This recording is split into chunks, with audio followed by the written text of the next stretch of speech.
자, 오늘까지 해서 또 이제 7주, 이번 학기 7주가 남았고요. 그래서 또 일주일 이렇게 갔습니다. 그러니까 시간은 제가 이렇게 일주일 이렇게 갑니다. 시간은 기다려주지 않아요. 이렇게 뭐, 아무튼, 시장이 어렵든 좋든 그 따지지 않고 시간은 정해진 대로 갑니다. 정해진 대로 항상 가요.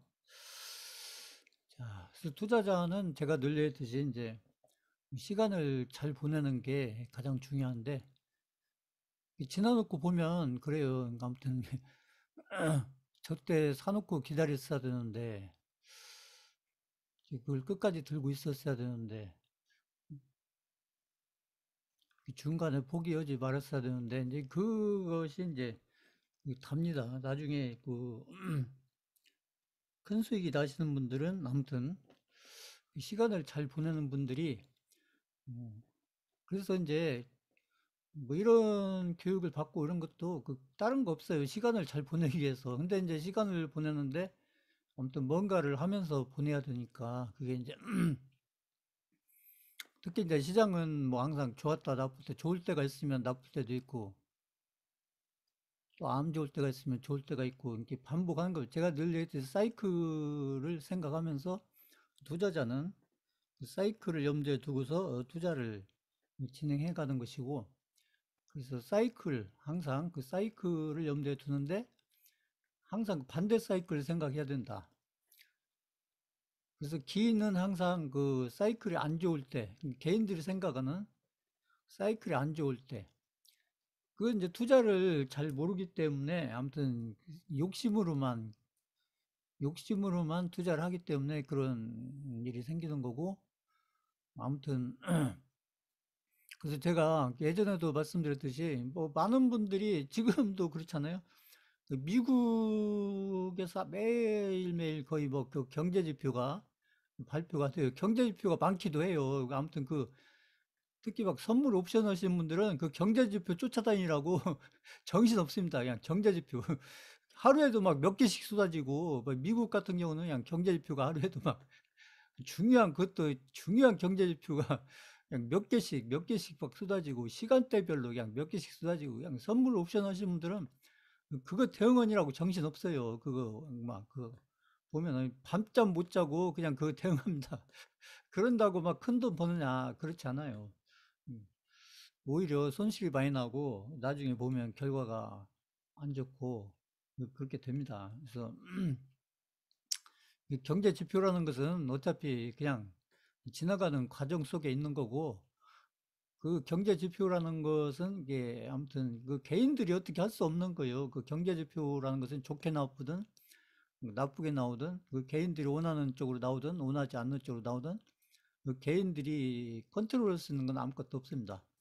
그 개인들은 그냥 어떤 경제 지표가 좋게 나와도 받아들여야 되고 안 좋게 나와도 받아들여야 되고 그래서 그 경제 지표가 좋게 나왔을 때 안 좋게 나왔을 때 그래서 그 우리가 이제 지표라고 얘기를 많이 하는데 이게 투자를 하는데 매매를 하든 투자를 하든 우리가 그 매매를 하든 투자를 하든지 간에 우리가 이제 이 경제 지표 얘기를 많이 해요. 그래서 이 경제 지표를 얘기 많이 하는데 많은 분들이 이제 그 경제 지표가 이렇게 좋게 나왔을 때하고 뭐 이게 나쁘게 나왔을 때하고 그죠? 경제 지표가 좋게 나오면 어쩔 거고 안 좋게 나오면 어쩔 거냐.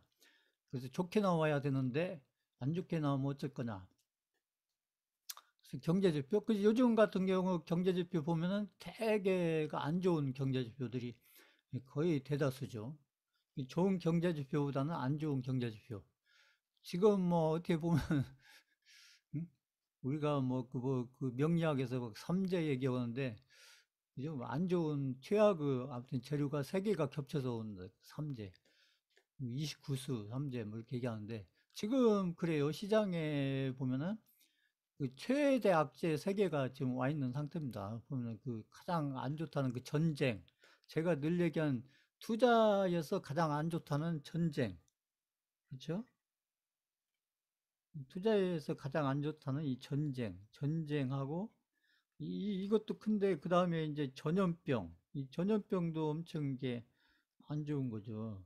하나만 와도 힘든데 그 전쟁에다가 그 전염병에다가 그다음에 10년마다 한 번씩 오는 그 미국에서의 그 금리, 이 금리가 특히 이제 올라갈 때, 금리가 내려올 때가 아니라 올라갈 때, 원래는 이게 정상적인 경기 흐름에서 이게 금리가 오르는 것은 이게 정상적인 흐름에서 이게 경제가 그렇죠. 그 경기가 이 정상적인 흐름에서는 금리가 오른다는 것은 이건 이제 악재가 아니고 이게 호재예요, 호재.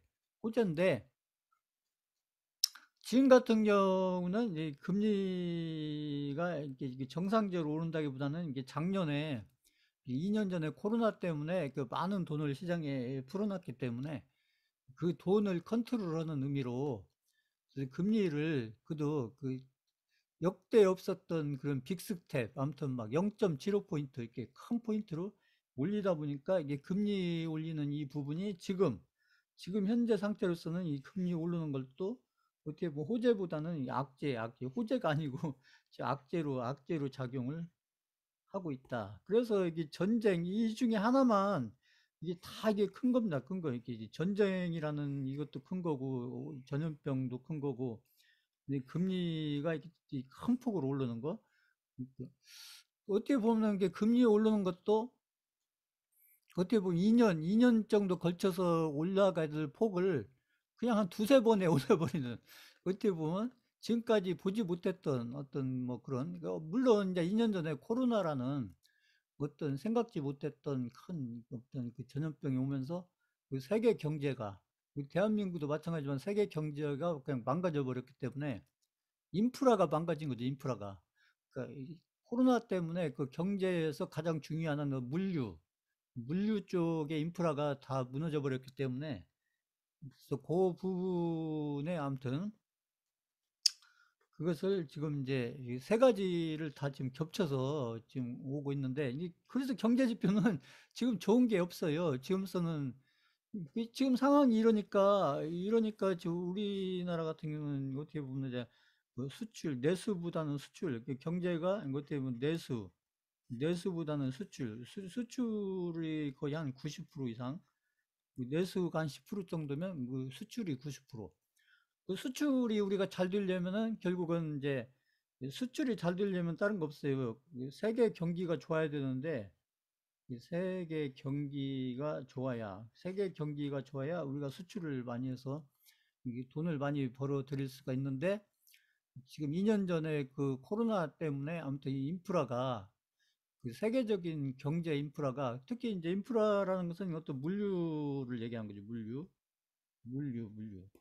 그래서 항공이라든지 뭐 배라든지 그래서 뭐 그 아무튼 배로 실어 나르고 항공기로 실어 나르고 뭐 이런 어떤 물류 시스템들이 그때 뭐 2년 가까이 이렇게 좀 멈춰져 있는 상태고 그렇기 때문에 그동안에 우리가 보면 뭐 이렇게 지수가 오르고 뭐 우리 지수가 3천을 넘어가고 그다음에 미국의 지수도 많이 오르고 뭐 그런 것이 있었지만 그러면서 경기가 좋아서 올라갔다. 그런 것보다는 어떻게 보면 돈을 많이 풀어서 그 어떤 인플레 효과로 어떻게 보면은 그런 것들이 이제 돈의 가치가 떨어지고 어떻게 보면은 그 물가가 오르는 어떤 그런 것들이 반영이 돼서 그게 이제 주가에 반영이 돼서 어떻게 보면은 지수가 많이 간, 그래서 지수가 갑자기 많이 간 어떻게 보면 그래서 대응을 잘하신 분들은 그 구간을 이용해서 나름대로 어떤 수익을 만들어낼 수가 있었던 거고 그러지 못했던 분들은 여전히 어려운 상태에 있는 건데 그래서 이제 경제 지표는 이렇게 지금 뭐 경제 지표가 뭐 좋게 나올 것이 별로 없죠. 지금 상황에서는 더 이상 나쁘게 나오지 않으면 그걸로 그냥 만족해야지 뭐 경제 지표가 갑자기 좋아진다 그런 것을 생각하기는 지금 쉽지 않아요. 오히려 지금 같은 경우는 이 경제 지표가 아니라 지금 보면은 이 경제 지표가 아니라 제가 늘 얘기했듯이 이게 아무튼 투자자한테 특히 개인 투자자한테 그러니까 이게 경제 지표라는 것은 이게 아무튼 좋게 나오든 나쁘게 나오든 이게 누구한테만 이게 좋게 나오든 나쁘게 나오든 누구한테만 의미가 있냐면 경제지표라는 것은 세력한테만 의미가 있는 거예요. 왜냐하면 세력이라는 것은 이 경제지표를 미리 이렇게 선반영해 갈 수가 있기 때문에 선반영을 누가 해가는 거예요? 결국 세력이 해가는 거죠. 개인들이 해가는 게 아니라. 그래서 경제지표라는 것은 좋게 나오든 나쁘게 나오든 결국 세력한테만 의미가 있다. 세력한테만. 근데 개인 투자자들은 사실은 개인 투자자들하고 별로 상관이 없는 이 경제지표. 이 경제지표를 해석하고 경제지표를 따라다니고 아무튼 경제지표에 대해서 분석하고 이러느라고 시간을 다 보낸다. 그러면 결국은 이게 세력들한테는 경제지표가 중요한 거고 그럼 개인들한테는 제가 볼 때 이제 이 뭐가 중요하냐? 제가 볼 때는 이 경제 지표가 아니고 개인들한테는 이 인간 지표가 중요하다. 인간 지표가. 인간 지표. 그 인간 지표가 뭐냐? 그래서 제가 그 오프라인에서 강의할 때 많이 설명드렸죠. 인간 지표 뭐냐면 내가 사면 떨어지고 내가 팔면 올라가고 이게 인간 지표인 거예요. 뭐든지 아무튼 내가 사면은 그렇게 잘 가던 것도 내가 사면 떨어지고 또 그렇게 안 가는 거에서 그냥 내가 포기해가지고 거기서 그냥 팔아버리면 그다음부터 또 막 또 날아가고. 그렇죠? 이게 인간 지표인 게 인간 지표. 그러니까 이제 그 한계에 오는 거죠, 한계.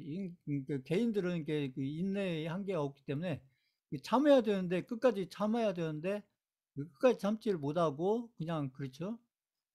안 살려면 끝까지 안 사고, 살려면 샀으면 끝까지 가지고 있고, 이렇게 해야 되는데, 결국은 이제 한계가 있다. 그래서 인간 지표가 이제 자기가 사면 떨어지고 자기가 팔면 이제 올라가고 이게 인간 지표다. 그래서 이 인간 지표가 안 되려면은 결국은 이제 우리가 이제 그 개인 투자자들 중에서 상위 1%, 상위 1% 투자자의 이건 이제 그 결과가 그렇게 나와야 된다는 거죠. 결과가. 상위 1% 투자자에 속하지 않으면 그러면 나 역시도 그 인간 지표에 불과하다. 그렇기 때문에 대부분 내 주변에 있는 그 개인 투자자들은 거의 다가 인간 지표다. 그러니까 인간 지표가 그러니까 내 주변에 있는 인간 지표하고 그럼 나는 이게 상위 1% 투자자는 인간 지표하고 어떻게 되냐? 인간 지표하고 반대로 하면 되는 거 반대로 하면 되죠. 그러니까 인간 지표가 사면은 나는 팔면 되고 인간 지표가 그죠? 팔면은 사면 되고. 그래서 반대로 하면 된다. 반대로. 인간 지표들하고 반대로. 똑같이 하면 안 되고 반대로 하면 된다. 그래서 개인 투자자들은 우리가 그 컨트롤할 수 없는 관리할 수 없는 그런 어떤 그 경제 지표, 그 경제 지표에 자꾸 끌려다니지 말고 그래서 경제 지표라는 것은 항상 그 세력들에 의해서 선반영으로 다 시장에 작용이 되기 때문에 개인들은 계속 뒤쫓아가다가 그렇잖아요. 그러니까 결국 끝물 제가 얘기하는 그뭐 올라가더라도 끝물에 잡아가지고 결국은 그 손절도 못하고 음, 그래서 손실만 커지는 그 손실 지난번에 제가 원금 회복률 그거에 대해서 제가 설명드리고 했었지만 그래서 반대로 하면 된다. 그래서 개인 투자자들한테 중요한 것은 경제 지표가 아니라 인간 지표다. 제가 봤을 때는 그러면 내가 인간 지표가 되면 안 되는 것이죠. 내가 인간 지표가 되면 안 되는 것이고 내가 그 상위 1% 투자자가 돼서 그럼 상위 1% 투자자가 되기 위해서는 필요한 게 뭐냐? 그건 딱 하나예요. 그 인내심 말고는 없습니다. 인내심 말고는 없어요. 그 참다 말고 그러면 처음부터 참지를 말든지 그 참았으면 끝까지 참아야 되는 거죠. 끝까지 제가 그 아무튼 끝장이 날 때까지 어차피 사이클로 돌아가기 때문에 제가 늘 얘기했듯이 제가 왜 이제 이 바닥권에 있는 걸 사서 끝까지 그걸 보유해서 관리를 해야 되냐 이렇게 제가 말씀드리자면은 그게 사이클을 염두에 두고서 관리를 하는 것이다는 얘기죠. 사이클을 염두에 두고서 관리를 하는 게 그게 그게 바닥권에 사서 아무튼 그것을 끝까지 관리를 하는 그런 형태가 되는 것이고, 그래서 상위 1% 투자자가 되지 않으면 의미가 없다. 그래서 지금 제가 전에도 말씀드렸지만은, 그래서 인간 지표라는 것은 특히나 이제 시장이 이렇게 바닥권에 왔을 때, 시장이 이렇게 바닥권에 오게 되면 어떤 인간 지표들이 오느냐. 그래서 예전 같으면 그랬어요. 이제 우리는 이제 종목을 가지고 실전을 하고 있기 때문에 시장의 바닥권에 오면은 인간 지표상으로 어떤 현상들이 나오냐. 그러면은 대개 보면은 이제 증권사의 뭐 어떤 직원이, 증권사의 어떤 직원이 뭐 아무튼 이게 막 힘들어 가지고 아무튼 뭐 어쩌고 저쩌고 아무튼 막 응? 증권사의 직원이 뭐 아무튼 힘들어 가지고 힘들어 가지고 뭐 알잖아요. 그러니까 아무튼 그런 게 신문에 나온다든지 더 심하면은 이제 증권사에 아무튼 이렇게 뭐 그 관리직에 있는 분들이 뭐 어쩌고 저쩌고 뭐 이런 거 아니면 이제 그 개인들 이 개인들이 어쩌고 저쩌고 그래서 되게 막 이렇게 증권사 직원이 아무튼 이렇게 안 좋은 결과로 오고 그다음에 뭐 개인들이 어쩌고 저쩌고 그렇게 딱 지금도 그렇잖아요. 뭐 이거에 맞춰진 건 아니지만 지금 뭐 일주일, 이주일 계속 해가지고 그거 있잖아요. 그 그 완도 해가지고 뭐 그 조윤아 양인가? 아무튼 해갖고 이게 그냥 나오던데 결국은 조윤아 해가지고 그 완도에서 뭐 그 아무튼 뭐 그렇게 가지고 뭐 근데 결국 여기도 그것이 다 원인은 아니었을 거다 저는 이렇게 보는데 그러면서 나오는 게 또 뭐 여기서 뭐 가상화폐 누나 얘기 나오고 그렇잖아요. 그러니까 보면은 그러니까 이런 것들이 보면은 이게 이런 게 인간 지표예요. 이제 이런 것들이 지나놓고 보면 이런 부분들이 인간 지표다. 이런 것들이. 그래서 거꾸로 생각해 보면은 지금 이런 것들 제가 이제 차트 보여드리고 막 RSI 지표도 설명드리고 여러 가지 뭐 바닥권 뭐 그런 것들을 눈에 보이게 아무튼 이렇게 차트상으로 기술적 해석으로 이게 설명을 드리고 있지만 어떻게 보면 그런 것들보다도 더 정확한 게 이 인간 지표예요, 인간 지표. 그러니까 이렇게 막 어떤 매스컴을 통해서 이렇게 매스컴을 통해서 이렇게 막 뭐 또 증권사 직원이 어쩌고 그 막 요즘에 많이 나오잖아요. 보면 뭐 또 농협 직원이 뭘 어쩌고 뭐 농협 직원이 뭐 몇십억을 어떻게 횡령해 가지고 그거 해 가지고 잘 됐으면 그런 얘기가 안 나오겠죠. 그래 가지고 뭐 몇십억을 횡령해 가지고 그걸 그걸 막 깡통이 나고 막 그죠? 그 고객들 돈을 횡령해 가지고 그걸 막 그 어떤 가상화폐에 투자하고 아니면 또 뭐 주식에 투자하고 그래 가지고 지금같이 막 해서 비트코인도 반토막이 나고 비트코인이 반토막이 나면은 그렇죠. 여기 알트코인들은 제가 얘기했듯이 반의 반토막 이상 나는 거예요. 마이너스 80% 90%가 기본이고 그게 그 주식시장도 마찬가지고 이렇게 해서 막 세 가지 악재가 막 겹쳐서 그것도 하나만 와도 큰 건데 세 개가 겹쳐서 오니까 이게 꼭 그렇다니까 이게 보면은 그래서 개인 투자자들은 이런 시장에서 이게 버텨내기가 참 어려워요, 이게. 그동안에 벌어놓은 것이라도 있으면 그것 가지고 버티기로 하는데 그 원금 가지고 버티고 있거나 하필이면 1년 전에 이렇게 고점 근처에 들어와 가지고 이렇게 쭉 버티기 하신 분들은 이렇게 바닥권에 종목을 산다고 해도 이렇게 보면은 계좌가 계속 주는 쪽으로 1년 이상 이렇게 계속 가봐요. 그러면 응? 그 버티기 쉽지 않습니다. 그게 그러기 때문에 이게 아무튼 그 반대로 하셔야 된다. 반대로 이렇게 지금처럼 이렇게 바닥권에 있을 때 이럴 때 포기하시면 안 되고 바닥권에 있을 때 이게 기회다. 위기가 아니고 기회다. 이렇게 생각하고 이럴 때 포트폴리오를 잘 짜서 구성을 해서 그 다음 사이클에 시장이 이렇게 좋은 흐름으로 가는 그런 시장이 올 때, 그때 본인들 계좌를 이렇게 2배 이상 이렇게 불려놔야, 그래야 그 다음에 어떤 사이클 만나더라도, 그죠. 거기서 내 2배, 계좌가 2배가 불어난다는 얘기는 결국 고점 근처에 또 간다는 얘기니까. 그럼 시장이 고점 근처에 가게 되면 그 다음에 또 다시 저기 또 내리막길을 가지 않겠어요? 그게 정해진 순서기 때문에 그래서 내가 이렇게 10년을 투자를 잘해서 내 계좌를 몇 배를 불리려고 하면 언제 그 관리를 잘 해내냐면 지금같이 이렇게 바닥권에 있을 때 지금 제가 얘기하는 인간 지표로 봤을 때 지금 매스컴에서 보세요. 보면 맨 그런 얘기 나오잖아요. 지금 보면은 매스컴에서 보면은 뭐 주식 투자에서 잘못됐고 무슨 뭐 비트코인 투자에서 잘못됐고 어떻게 보면 저기 그때하고 좀 비슷한 좀 그림이 나오고 있어요. 그때 2017년도 그때 이후에 2017년도 그렇잖아요. 2017년도 18년도 그때 그죠? 그때 비트코인이 그때 아무튼 많이 올랐다가 떨어질 때 그때도 이런 비슷한 분위기가 왔었거든요. 그때도 뭐 누가 자살했고 뭐 누가 뭐 고등학생이 뭐 어쩌고 대학생이 어쩌고 막 이런 것들이 그때도 아무튼 많이 나왔었어요. 근데 지금도 그 비슷한 좀 그런 것들이 음?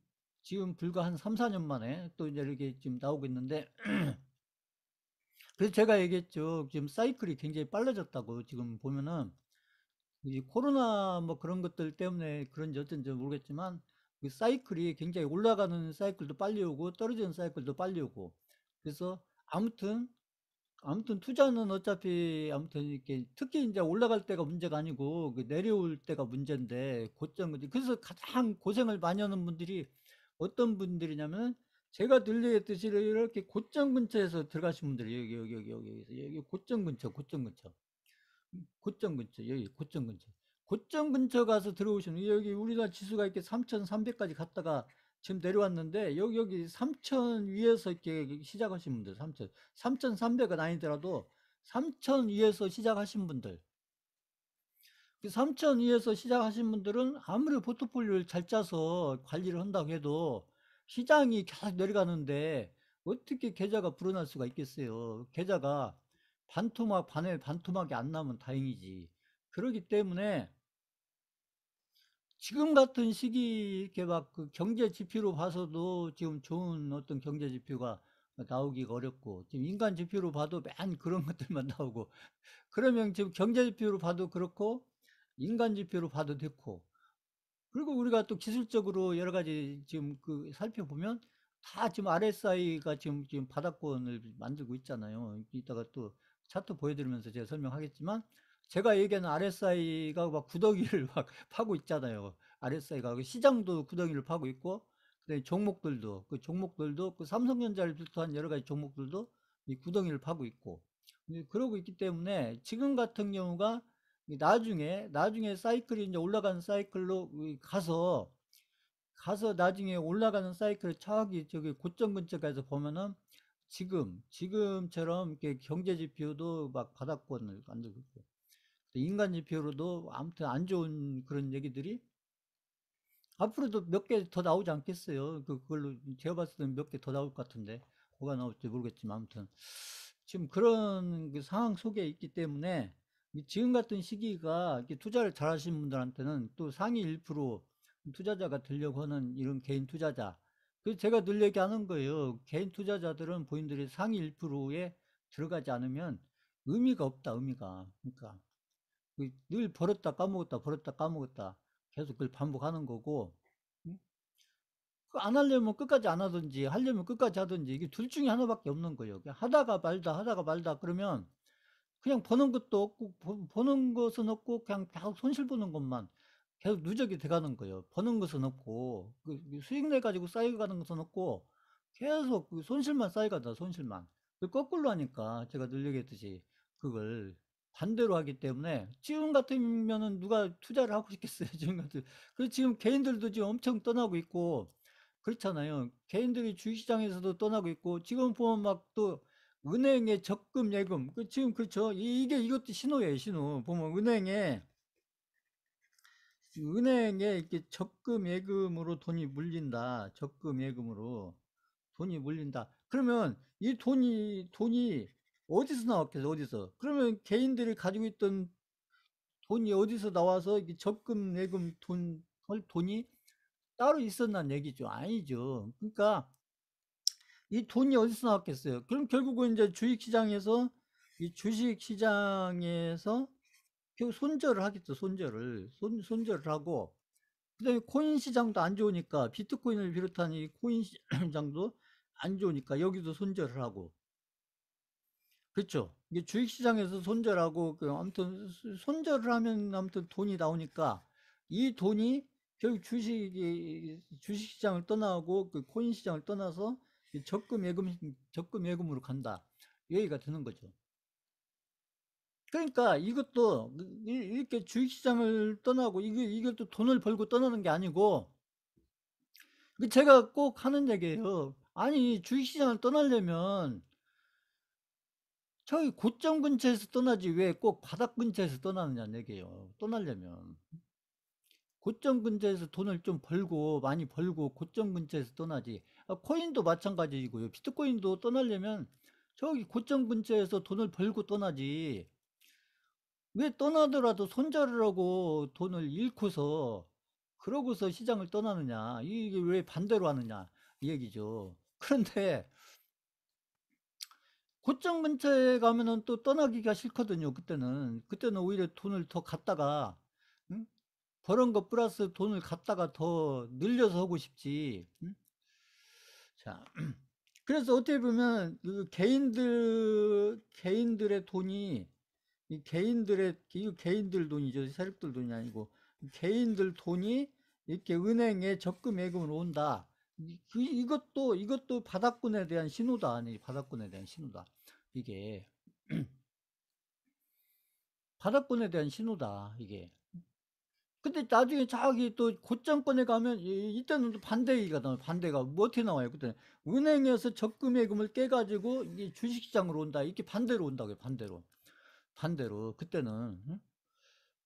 또 비트코인이 저기 막 1억 가봐요. 그럼 은행에서 적금 예금 빼가지고 비트코인 온다니까요. 그때는. 그러니까 이러니 개인들이 이렇게 거꾸로 하고 있으니 어떻게 시장에서 돈을 벌 수가 있겠어요. 이렇게 해가지고 응? 계속 손실만 쌓여가는 것이죠. 이렇게 해서.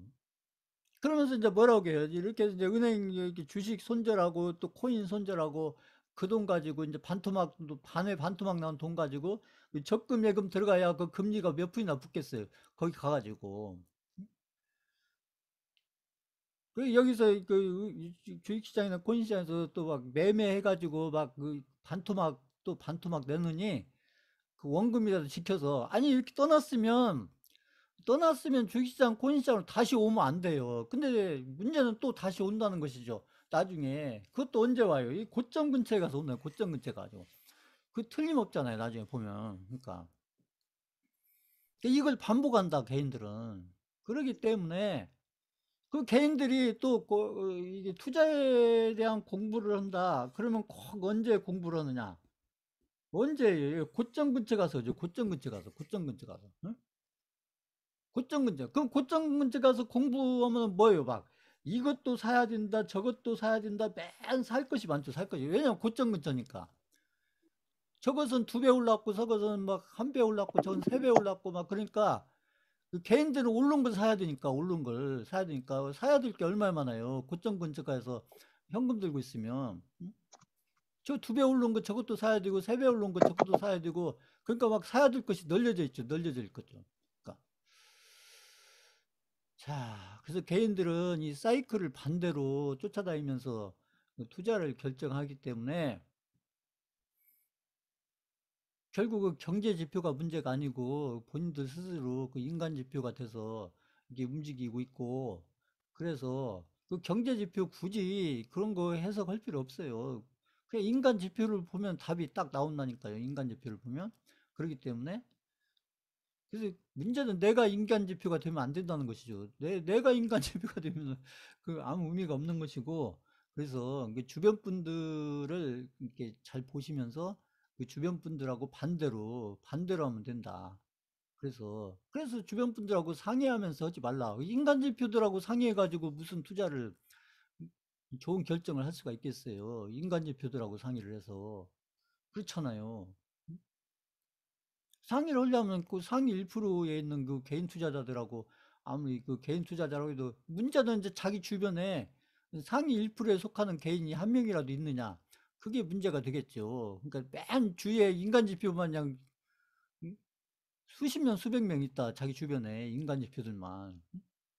그럼 그 인간 지표들하고 상의를 해서 무슨 도움이 되겠냐 이 얘기죠. 그러니까 어떤 분은 제가 이제 이렇게 특히 이렇게 시장이 이렇게 안 좋을 때 제가 계속 반복해서 얘기하는 게 이제 그 유튜브나 이런 걸 보실 때 시장에 대해서 예측하는 앞으로 시장이 더 떨어진다는 둥 어쨌다는 둥 환율이 앞으로 더 올라간다는 둥 제가 계속 하고 있는 얘기 있잖아요. 앞으로 환율이 계속 더 올라간다는 둥 앞으로 시장이 앞으로 더 떨어진다는 둥 뭐 그런 얘기 계속 하는 그런 유튜브들 그런 거 보지 마시라. 제가 그러면 수강생분 중에 또 어떤 분은 그래요. 제가 보지 말라고 했는데 저는 봤네요. 봤으면 봤지 왜 또 저한테 그 얘기를 왜 해요? 그냥 자기가 봤으면 봤지. 응? 봤으면 봤지 뭐하러 또 그걸 저한테 뭐 저기 보지 말라고 했는데 저는 봤는데요. 그러니까 그건 또 무슨 뜻인지 제가 참 이해하기 힘들어요. 제가. 자, 제가 이렇게 도움이 될 것 같으면 제가 오히려 추천을 하겠죠. 찾아서 이 유튜브 보세요. 응? 추천을 하겠죠. 추천을 제가 찾아서 그게 도움이 된다면. 자, 그래서 지금 같으면 여러 가지 그 경제 지표로도 그 좋은 경제 지표가 나오기 힘든 그런 상황이고 그렇잖아요. 지금 전 세계적으로 아까 제가 얘기한 그세 가지 가장 큰 악재 세 개가 지금 겹쳐져 있고 그다음에 이제 언론을 통해서 그 인간 지표들 그렇잖아요. 투자했다가 잘못됐다. 응? 뭐 이런 얘기들이 계속 언론을 통해서 보도가 되고 있잖아요. 지금 이런 상황에서 개인들이 누가 투자하고 싶은 개인들이 누가 있겠어요. 이런 속에서. 그렇지만 나중에 또 시간 지나서 보면 또 그때가 기회였었다는 얘기죠. 근데 개인들은 이걸 항상 거꾸로 반대로 하고 있기 때문에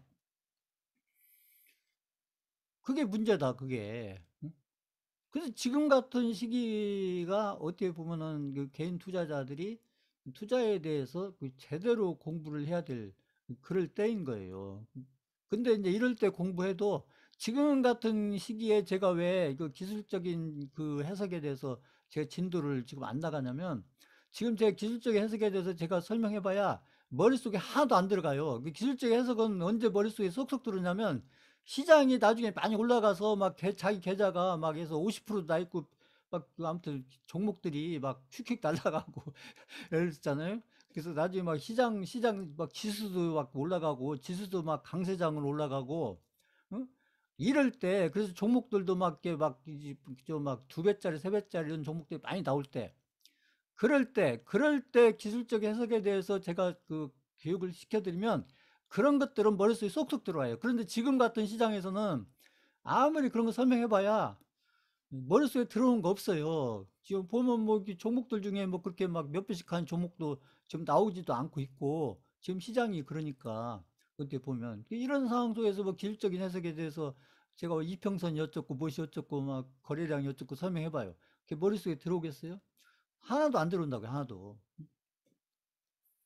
그래서 제가 이제 기술적인 해석이나 이런 것들은 제가 그런 거에 맞춰서 제가 해드리는 거예요. 제가 시장이 또 어느 정도 안정이 되고 또 종목들이 좀 이렇게 좀 좋은 흐름으로 이렇게 가는 종목들이 이렇게 많이 나올 때, 그럴 때 그런 데 맞춰서 이왕이면 예를 들더라도 저희가 들고 있는 종목들을 가지고 예를 들면서 이렇게 해서 기술적인 해석을 이렇게 저기 설명도 해드리고 그것도 적용도 하고 이렇게 해야 본인들 머릿속에 쏙쏙 들어오는 것이지 지금같이 막 그냥 시장에 막 그 경제적인 악재 막그 아까 지표 좋은 지표가 하나도 없고 인간 지표들 그냥 아주 그냥 안 좋은 그런 그 아무튼 안 좋은 소식들 있잖아요. 아까 얘기했듯이.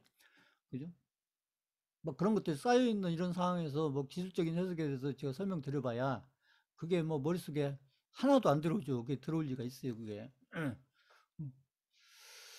자, 그렇게 보시면 되는 거고. 그래서 지금 같은 시기가 이게 준비를 잘 해서 응? 그 다음 사이클을 염두에 두고 저는 반대로 얘기했잖아요. 환율도 제가 항상 보여드리면서 뭐라 그랬어요. 환율도 응? 환율도 결국 아마 1200 근처 내려간다. 그러면 나중에 1200 근처 내려가서 그때 가서 1200 내려왔잖아. 그렇게 얘기해봐야 소용이 없다는 거죠. 지금 1300 근처 왔다가 1200까지 내려가는 과정. 그 과정이 중요한 거죠. 1300 근처에 왔다가 1200 근처까지 내려갈 때 그 과정이 중요하죠, 과정이. 왜? 그 과정 속에서 시장은 반대로 움직이니까, 시장은. 그 시장이 반대로 움직이고 그 지수가 환율이 떨어질 때 결국 환율이 어떤 추세를 가지고 떨어질 때 하루 오르고 하루 내리고 이게 중요한 게 아니고 환율이 그 몇 개월을 걸쳐서 해서 환율이 1300 근처에 있다가 1200 근처까지 이렇게 내려가 있을 때 그래서 1300에서 1200까지 내려오는 과정 그 과정 속에서 그 지수가 반대로 가니까 거기에 맞춰서 또 종목들도 또 이제 움직이게 되는 것이고 그때 이제 수익이 만들어지는 것이고 이제 그런 걸 얘기를 하는 것이죠. 제가 그러니까 그냥 지금 1400인데 1200 간다고 그게 뭔 숫자 그죠? 1300은 어쩌고 1200 어쩌고 그게 중요한 게 아니고 1300에서 1200까지 가는 그 흐름이 중요한 거죠. 흐름이. 그 흐름 속에서 시장의 흐름도 만들어지는 거고 그 시장 흐름 속에서 또 종목들의 또 흐름이 만들어지는 거니까 그런 속에서 저희가 들고 있는 포트폴리오 속에 있는 종목들이 또 수익 구조로 많이 연결이 되면서 본인들 계좌가 달라질 거다. 이런 얘기를 하는 건데 그 환율만 1300, 1200 이건 머릿속에 넣어가지고 있으면 그게 무슨 의미가 있냐는 얘기죠. 아무 의미도 없죠. 그건 이제 미래의 얘기지만 저희한테 중요한 것은 앞으로 미래 얘기가 중요하지. 뭐 과거 얘기는 그 뭐 시장이 좋았던 나빴던 그건 이미 지나간 과거이기 때문에 그건 아무 의미가 없다는 것이죠. 앞으로 미래의 흐름이 어떻게 될 건지 앞으로 환율의 흐름이 미래의 환율의 흐름이 어떻게 될 건지 그럼 앞으로 미래의 환율의 흐름이 지금에서 1300을 넘어서 1400, 1500을 갈 건지 아니면 1300에서 1200을 갈 건지 이 방향성이 중요하잖아요. 방향성이 요게. 근데 이것을 미리 판단을 해서 그 흐름에 맞춰서 내가 아무튼 우리가 그 개인 투자자가 시장을 관리할 수는 없지만 그 종목은 관리할 수가 있다는 거죠. 그 종목은 뭘로 관리해요? 그 포트폴리오를 관리하는데 포트폴리오를 결국 비중을 제가 잘 관리하면서 이렇게 해서 그렇게 해서 관리를 해나가면 그 수밖에 없다, 개인 투자는. 그러면 이제 환율이 해서 1300에서 1200까지 내려간다는 얘기는, 내려가 있을 거라는 얘기는, 결국은 시장은, 지수는 지금보다는 위로 올라가 있을 거라는 얘기죠. 그 얘기 있잖아요. 그러면 나중에 환율이 1200 오면은, 1200 오면은 시장이 계속 좋냐? 그건 아니죠. 그때 가서는 또 반대죠. 이게 그래서. 1200 내려가 있으면 그다음부터는 또 해서 1250을 가든 1200, 1300을 가든 또 위로 갈 거 아니에요, 위로. 그러니까 이 개인 투자자 입장에서 는 이게 환율하고 시장하고 여러 가지 이렇게 봤을 때 이게 좋은 흐름이 한 사이클 오면은 그다음에 또 힘든 사이클이 한 사이클 오는 거고 그다음에 또 힘든 사이클 잘 보내고 나면 또 좋은 사이클이 오는 거고 이게 반복되는 거예요. 그건 틀림없는 거예요. 그것은 투자를 하면서 그 부분은 그러니까 이게 하루 좋고 하루 나쁘고 이걸 얘기하는 게 그건 뭔 의미가 있어요? 하루 좋고 하루 안 나쁘고 요즘 시장이 그렇잖아요. 하루 오르고 하루 내리고 하루 오르고 내리고 음, 그게 뭔 의미가 있어요? 그게 아무튼 지수가 해서 지금 어쨌거나 지수가 지금 2300대 초반까지 내려왔다가 그래도 지금 같은 경우는 지금 악재 속에서 내 계좌가 지금 왜 금방 안 좋아져 이런 거 생각하시면 안 되는 거고 지금 같은 경우 오히려 여기서 해서 그 코스피 지수가 해서 2300까지 내려왔는데 거기에서 2300 내려왔는데 그게 2200도 가고 2100도 가고 이러는 것보다 현금이 있으면 그렇게 가면 좋지만 현금이 없으니까 일단은 2300까지 내려왔다가 그 2100 하고 2100 하고 이런 것보다 어차피 여기서 그 더 내려가지 않고 어쨌거나 그러니까 2350이든 2400이든 이렇게 위로 이렇게 방향을 잡는 게 그게 그래도 개인 투자자들한테는 그게 덜 힘들잖아요. 어떻게 보면. 왜냐면 현금이 없으니까. 현금이 있으면 좋은데 현금이 없으니까 그렇잖아요. 근데 시장이 지금 그렇게 가고 있잖아요. 이게 그렇게 가고 있기 때문에 그걸로 만족을 해야 된다. 그걸로서. 그러니까 그러다 보면 나중에 이제 시간이 지나서 지금 당장은 아니지만 나중에 해서 3개월 후든 4개월 후든 5개월 후든 그죠? 시간이 좀 더 이렇게 흘러서 지금 저희가 카운터듯이 일주일이 아니고 이제 몇 개월 후에 가서 봐서 여기서 지수가 저기에서 2,900이나 3,000 이렇게 근처에 가 있다. 그러면 거기에 맞춰서 거기에 맞춰서 본인들 계좌도 그만큼 좋아져 있지 않을 거냐 이런 얘기죠. 그러니까 이제 이런 생각을 해야지 자꾸 보면. 응? 근데 지금 같이 시장이 막 이렇게 막 악재 속에 있으면서 막 그저 경제 지표도 안 좋고 인간 지표도 계속 안 좋은 인간 지표 얘기만 나오고, 응? 그내 계좌도 별로 그렇고 막 그러고 있으면 지금은 너나 할 것 없이 다 그렇다는 거죠. 지금은 세력들 계좌도 많이 줄어드는, 세력들 계좌가 지금 어떻게 불어나 있겠어요? 세력들 계좌가 아무리 세력이라고 해도. 그렇잖아요. 응? 세력들 계좌도 역시 줄어들 게 마찬가지예요. 저희 개인들 계좌만 줄어들는 게 아니라 세력들 계좌도 같이 줄어져 있는 거예요. 이런 시장 속에서는. 그렇지만 이제 시장이 턴해서 지수가 이렇게 해서 2,900이든 3,000이든 가 있을 때 그때 세력들 계좌는 많이 불어나 있는 거죠. 그때 가서. 이 말 이해 가세요? 지금 제가 설명한 거 이해 가신다. 3번 쳐보세요. 3번. 응? 방금 설명한 거 이해 가신다. 3번 쳐보세요. 3번.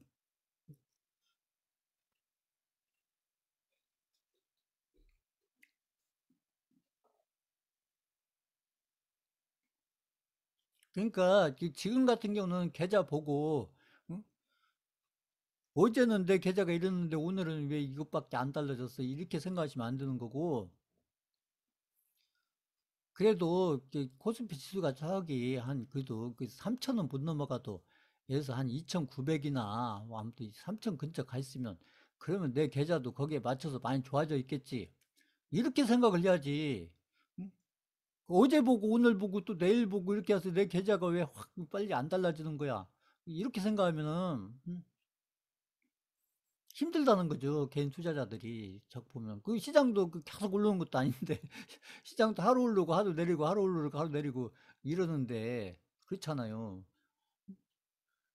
그러는데 왜 내 계좌는, 그죠? 이게 지금, 이게 그렇게 해서 이렇게 하루하루를 카운트 하시고 일주일 이렇게 카운트 하시면 안 되고, 이 지수가 결국 개인 투자자들한테는 이게 포트폴리오를 잘 짜서 관리를 해도 결국은 지수의 영향을 받을 수밖에 없기 때문에, 음, 특히나 이제 저희는 이제 코스피보다 또 코스닥 쪽의 종목을 또 포트폴리오 많이 들고 있기 때문에 그래서 이게 코스피 흐름도 중요하지만 저희는 이제 코스닥 시장의 흐름이 더 중요한 거고 그래서 코스닥도 마찬가지죠. 코스닥이 지금에서 뭐 700대 초반 이렇게 와 있는데 이게 나중에 800포인트, 900포인트 이렇게 가 있으면 그럼 거기에 맞춰서 내 계좌도 많이 좋아져 있겠지. 뭐 이런 생각을 해야 되는 거고 그래서 그런 것들을 이제 생각하는데 이제 환율의 흐름이 영향을 결국 많이 미칠 거기 때문에 그래서 제가 환율이 거꾸로 저는 이렇게 1300에서 1400, 1500이 가는 게 아니고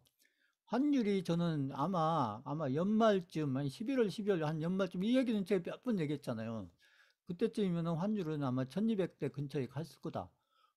뭐 이게 긍정적인 얘기잖아요. 그리고 이게 저는 이게 뭐 이렇게 그랬으면 좋겠다는 게 아니고 저는 그렇게 됐을 가능성이 확률이 훨씬 높아 보인다. 그 환율이 그렇게 1200 근처 내려가 있게 되면 그러면 코스피도 하다못해 저기 2900 이상 가 있을 거고 그러면 거기에 맞춰서 코스닥도 한 800이든 900이든 이렇게 가 있을 거고 그러면 그거에 맞춰서 저희들이 들고 있는 포트폴리오 속에 있는 종목들도 그 흐름들을 맞춰서 아무튼 중간에 파는 종목도 있고 새로 들어온 종목도 있고 뭐 그러겠지만 아무튼 저희는 뭐 수익 내고 파는 거니까 손절을 하는 게 아니고 아까 그 개인들처럼 손절하고 적금 예금으로 가는 게 아니고 저희는 그런 흐름들을 염두에 두고 포트폴리오를 관리해 가서 결국 계좌 속에 수익을 계속 누적시켜 갈 것이기 때문에 그래서 그런 과정을 통해서 그렇게 해서 계좌를 불려 가야 된다. 이렇게 보시면 되는 거고 지금 지수 같은 경우는 지금 그래요. 보면은 지금 생각을 해보시면 지수 같은 경우도 어떻게 보면 이게 지금 이제 이렇게 해가지고 지금 3,300을 갔다가 지금 이게 그렇잖아요. 3,300을 갔다가 그 1년 가까이 이렇게 이게 하락 추세죠. 하락이 아니고 하락 추세로 온 거예요. 하락 추세로. 그 1년 가까이 하락 추세로 왔다가 결국 여기가 거의 2,300 초반대까지 왔잖아요. 2,300 초반대까지. 그럼 이거 계산해 보세요. 여기 보시면 이게 거의 이 1000포인트 들어있잖아요. 1000포인트 보시면. 1년 가까이. 1000포인트 들어있잖아요, 1000포인트. 보시면요. 그러면 이제 여기에서 앞으로 우리나라 지수가 여기에서 막 4천을 가고 5천을 가고 이런 시장이 올 거냐? 그거 저는 지금 단기간에 저는 쉬워 보이지 않아요. 이게 저는 제가 봤을 때는 지금 2,300까지 왔는데 결국은 이제 이건 이제 좀 더 지켜봐야 되겠지만 제가 봤을 때는 어쩌면 제가 봤을 때는 여기 한 3천 원짜리 여기 이게 3,300은 이제 고점인 거고 한 3,000하고 여기 2,300까지 내려오기는 했지만 제가 봤을 때는 여기 한 2,500, 2,500 정도. 그래서 3,000하고 2,500. 그래도 이것만 해도 폭이 지금 500포인트잖아요. 500포인트. 500포인트. 그래서 제가 봤을 때는 앞으로 제가 봤을 때 몇 년간은 여기에서 막 지수가 많이 가고 이런 것보다는 아마 3,000하고 한 2,500 요 사이에서 이렇게 이제 박스권을 좀 이렇게 좀 만들지 않겠느냐.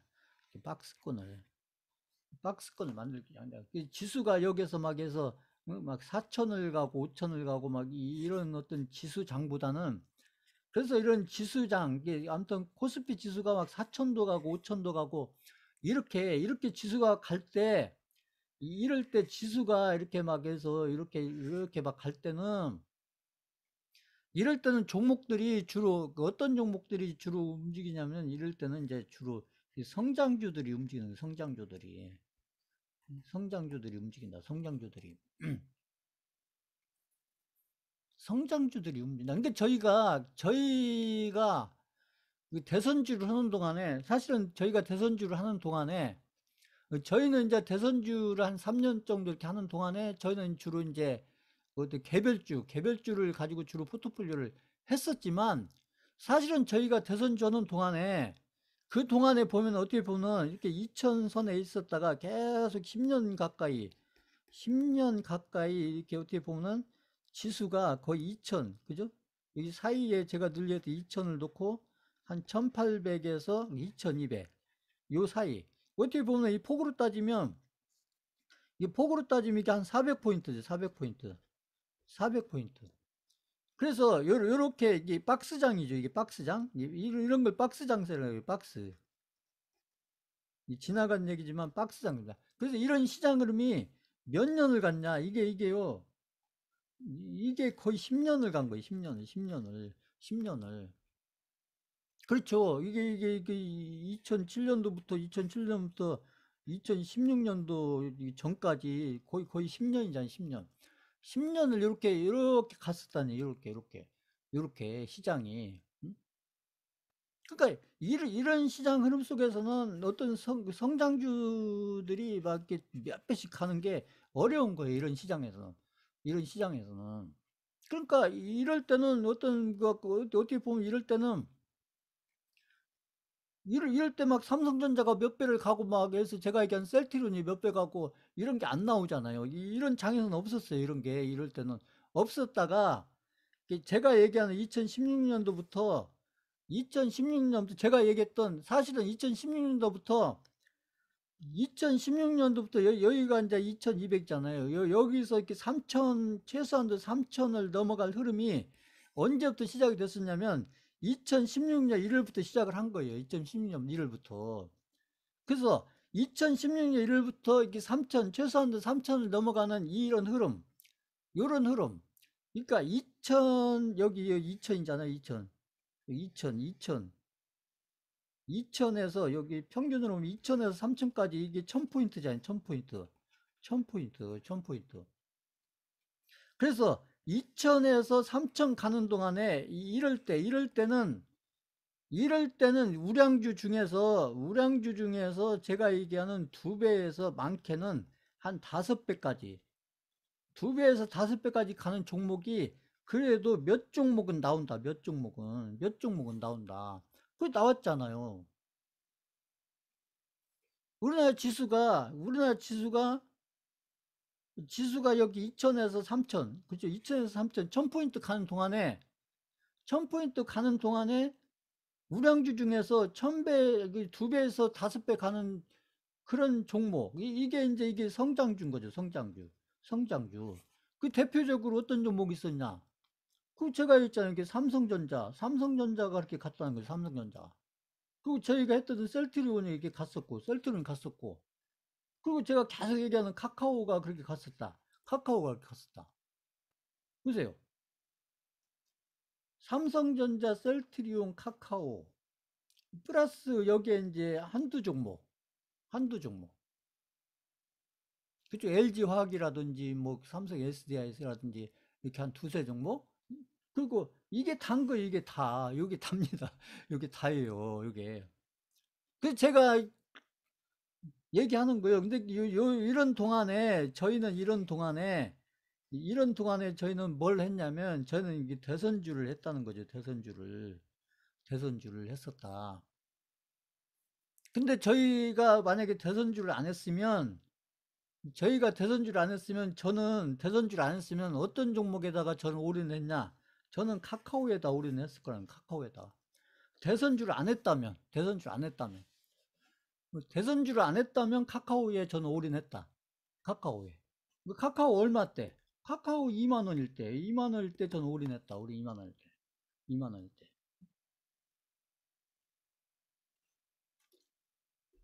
그래서 하필이면 저희가 이렇게 대선주를 하는 동안에 이렇게 우량주 몇 개가 저희가 이제 삼성전자하고 셀트리온은 했었지만 이 카카오를 못 한 거죠. 이게 대선 지원이라고 카카오에 집중을 못 했는데 이게 하필이면 이렇게 겹쳐서 왔다는 거예요. 겹쳐서 왔다. 그래서 이런 종목들 삼성전자, 셀트리온, 카카오 또 아까 그 2차 전지 관련된 그죠? LG화학이라든지 LG화학이 지금 많이 내려왔지만 그것도 이제 물적 분할이라든지 이상한 회사에서 이상한 걸 해가지고 내려온 건데 그래서 삼성 SDI라든지 뭐 이런 것들 종목들이 있었다는 것이죠.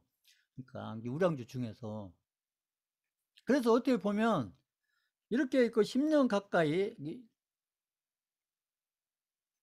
그 10년 가까이 여기 이제 제가 시장을 한번 정리해 드리는 거예요. 시장을 정리해 드리는 건데 10년 가까이 2007년도부터 우리나라 지수가 처음으로 2000을 간 다음에 우리나라 지수에서 처음 2000을 간 다음에 그 다음에 10년 동안 10년 동안 이게 어떻게 보면은 이게 박스권을 이뤘다. 그 박스권을 2000을 사이에 두고 위로 200, 밑으로 200 이렇게 10년 가까이 이렇게 간 다음에 그 다음에 이렇게 좀 이렇게 성장주가 그 다음에 이제 2000에서 3000까지 가는 이런 흐름이 왔는데 그래서 원래 이제 이게 2016년도에 이게 시작을 해서 이게 이제 쭉 갈 흐름이었는데 2016년도에 갔다가 제가 늘 얘기했듯이 이제 미국 중국 무역 전쟁 만났다가 그 미국 중국 무역 전쟁 만났다가 그래서 다시 올라가려고 했다가 그렇죠.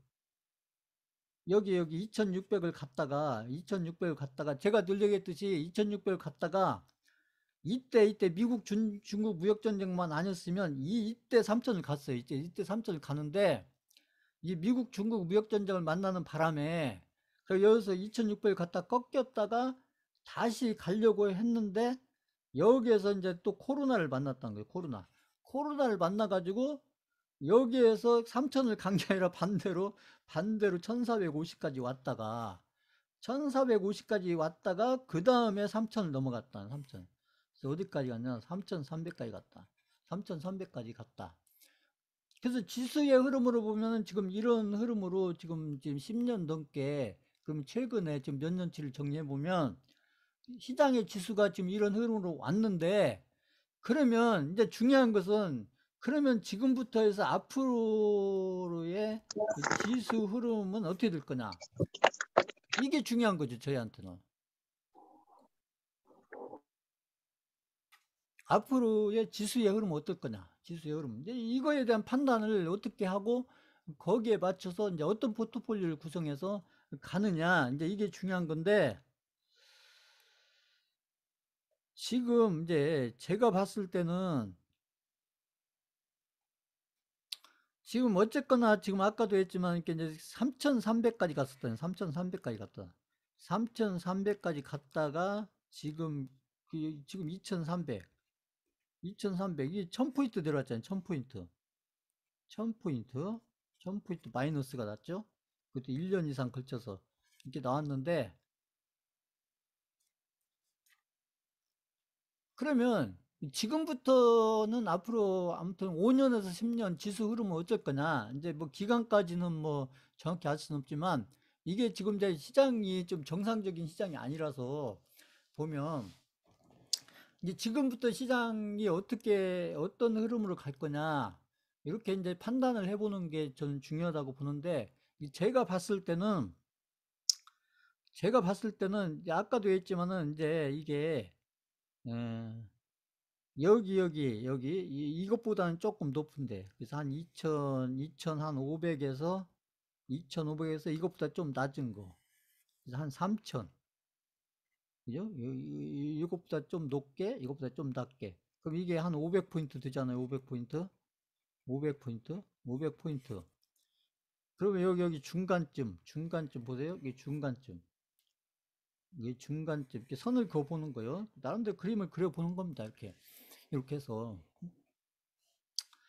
그래서 중간쯤이면은 2,500하고 3,000이면은 이게 한 2,750이잖아요. 2,750. 그러니까 지금 우리나라 지수, 지금 경제 지표가 어쩌고 저쩌고, 뭐 지금 뭐그 우크라이나 러시아 전쟁에다가 그 다음에 막 아무튼 코로나가 아직 끝나지 않은 상태에서 또 막 원숭이 두창 막 이런 거 나오죠. 또 미국의 금리 얘기 나오죠.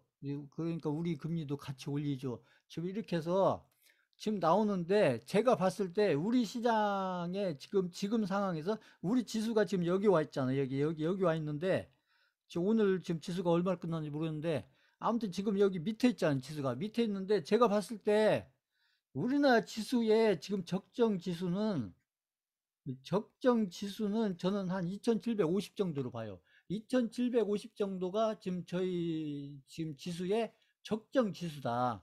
제가 판단해 봤을 때는 우리나라 지수의 적정 지수는 2750인데, 지금 오늘 우리나라 지수가 얼마나 끝났어요? 그거 한번 채팅창에 써보세요. 제가 지금 확인을 못해가지고. 오늘 지수가 얼마나 끝났어요? 오늘 코스피 지수가. 그 채팅창에 한번 써보세요.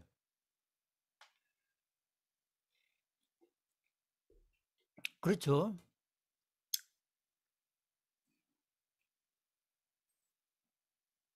제가 판단했을 때는 우리나라 지수의 지금 적정 지수는 우리나라 코스피죠. 우리나라 코스피의 이 가치로 따졌을 때, 제가 봤을 때 우리나라 코스피의 가치로 따졌을 때 적정 지수는 한 2750 정도가 적정 지수인데, 지금 지수가 지금 여기 제가 여기 얘기한 여기 2300, 그렇죠? 오늘 2332 이렇게 내려왔기 때문에, 그러면 여기 적정 지수 대비 지금 최근에 여기 지수들은 지금 평가가, 제가 했잖아요. 저희 투자자한테 중요한 것은 지수가 얼마다, 가격이 얼마다, 이게 종목에서 가격이 얼마다, 이게 중요한 게 아니고, 지금 지수가 얼마다, 이게 중요한 게 아니고, 지금 지수가 시장이 지금 제대로 평가를 받으면, 얘기해요. 이게 제대로 평가를 받는다면 우리나라 코스피가 이게 이제 제대로 평가가 된다면, 제가 봤을 때는 2750 정도가 제대로 된 지금 평가를 받아야 되는데, 지금 2332에 와 있다. 지금 지수가 2330에 와 있다. 그러면 이게 무슨 뜻이에요? 지금 우리나라 적정 지수가, 우리나라 지금 여기 그 지수로 봤을 때 제대로 평가를 받는다면 그래도 한 2750 정도, 이 정도 가 있어야 돼. 지금 가 있어야 된다고요. 지금 가 있어야 되는데, 지금 현재 지수는 2332에 와 있다. 그러면 이 뜻은 우리나라 코스피 지수가 지금 제대로 평가를 받고 있다는 거예요? 아니면 우리나라 지수가 지금 저평가되어 있다는 거죠? 들려있듯이.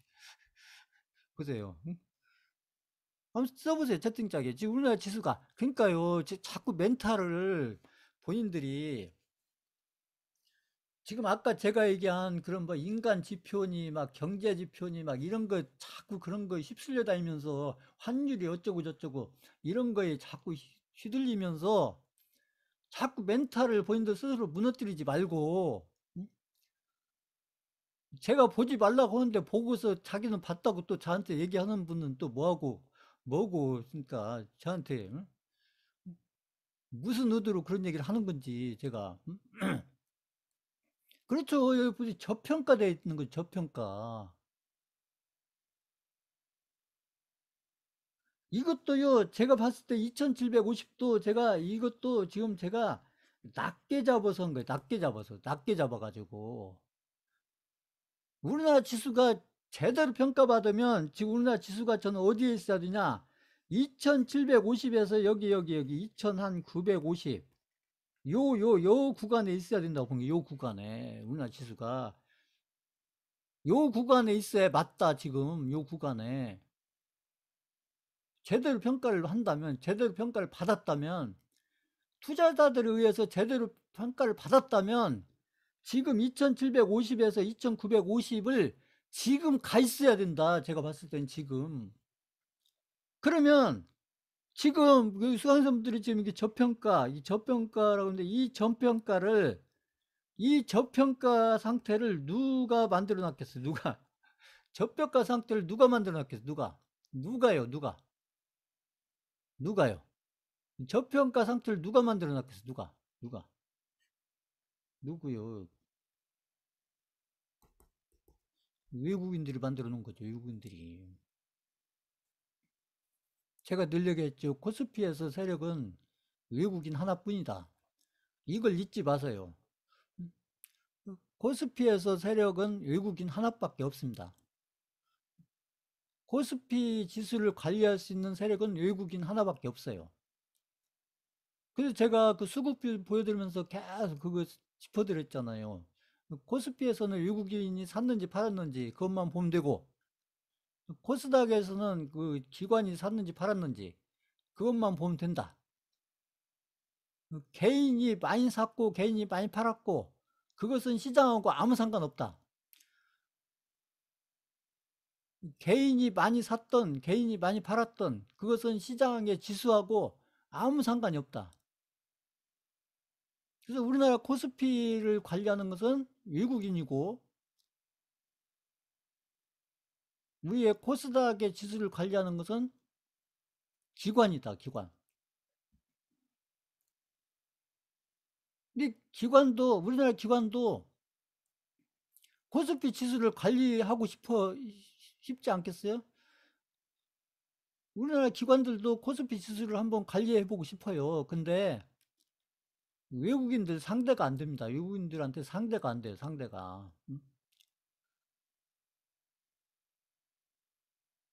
외국인들보다 뭔가 좀 더 좋은 조건을 가지고 외국인들보다 돈이 더 많다든지 외국인들보다 뭔가 기술이 더 뛰어나다든지 그 시장을 관리하는 기술이 외국인들보다 더 많은 노하우를 가지고 있다든지 이런 게 있어야 되는데 기관들은 외국인들한테 그 투자 자금으로도 상대가 안 되고 노하우로도 상대가 안 된다. 이 얘기죠. 그래서 자, 그래서 우리 시장은 지금 그 최하로 잡아도 지수를 최하로 잡아도 2750이 이게 적정 지수다. 사실은 이것도 제가 가장 적게 잡았을 때 그런 거예요. 적게 잡았을 때.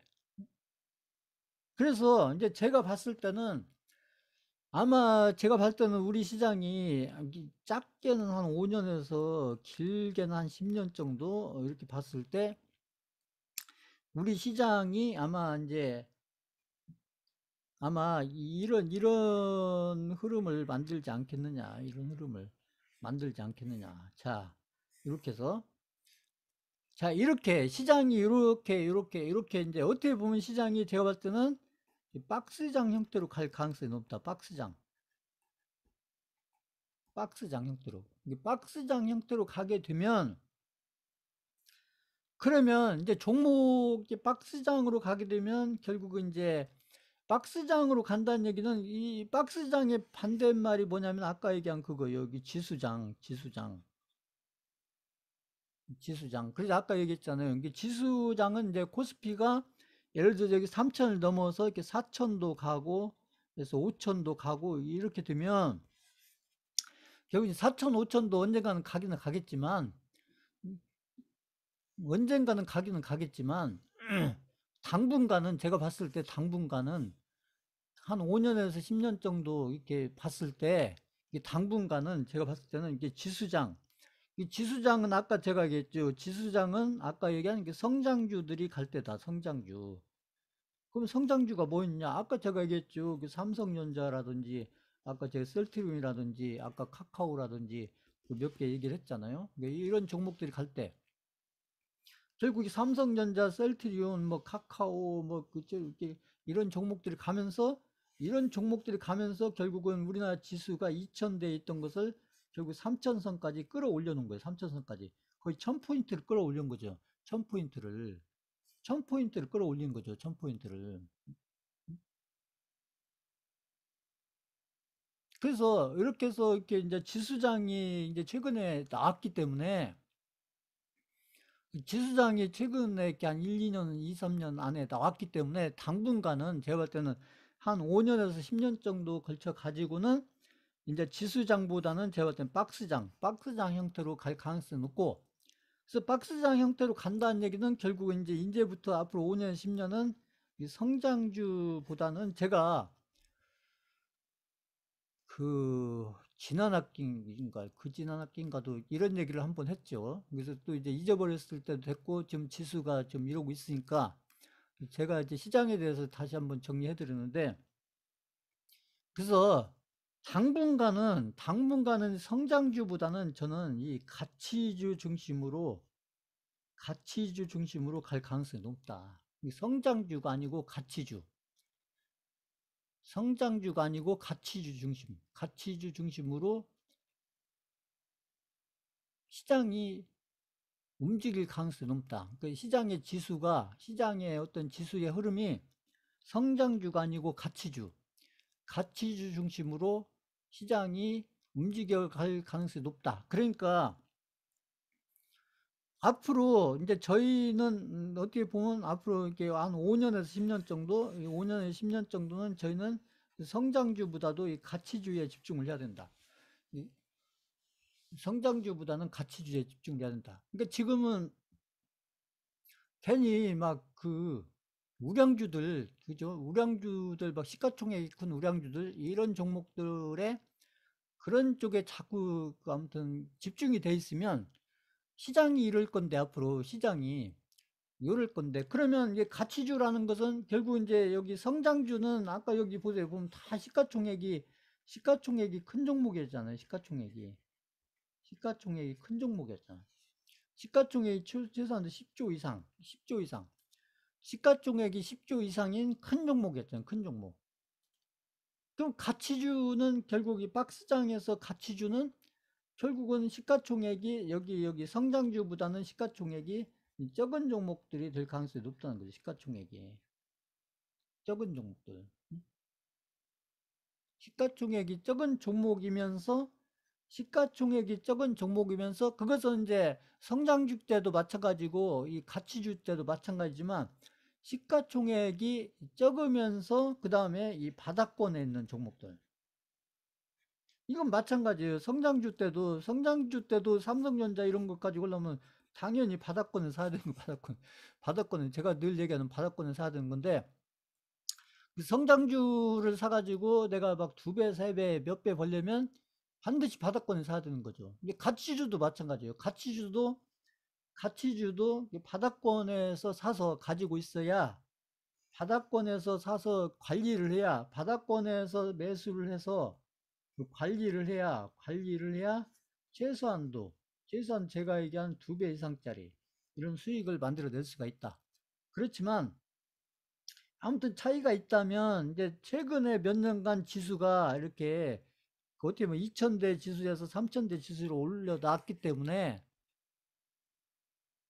요렇게 해서 이제 요렇게 해서 몇 년간 이렇게 끌다가 이제 때가 되면 지금은 일단 3,300까지 갔으니까 제가 봤을 때는 이제 이건 먼 훗날 얘기지만 이 구간이 끝나면 그때 제가 봤을 때는 이게 어느 정도 이런 구간이 바로 이제 이렇게 보면 박스장을 통해서 이 박스장을 통해서 뭐냐면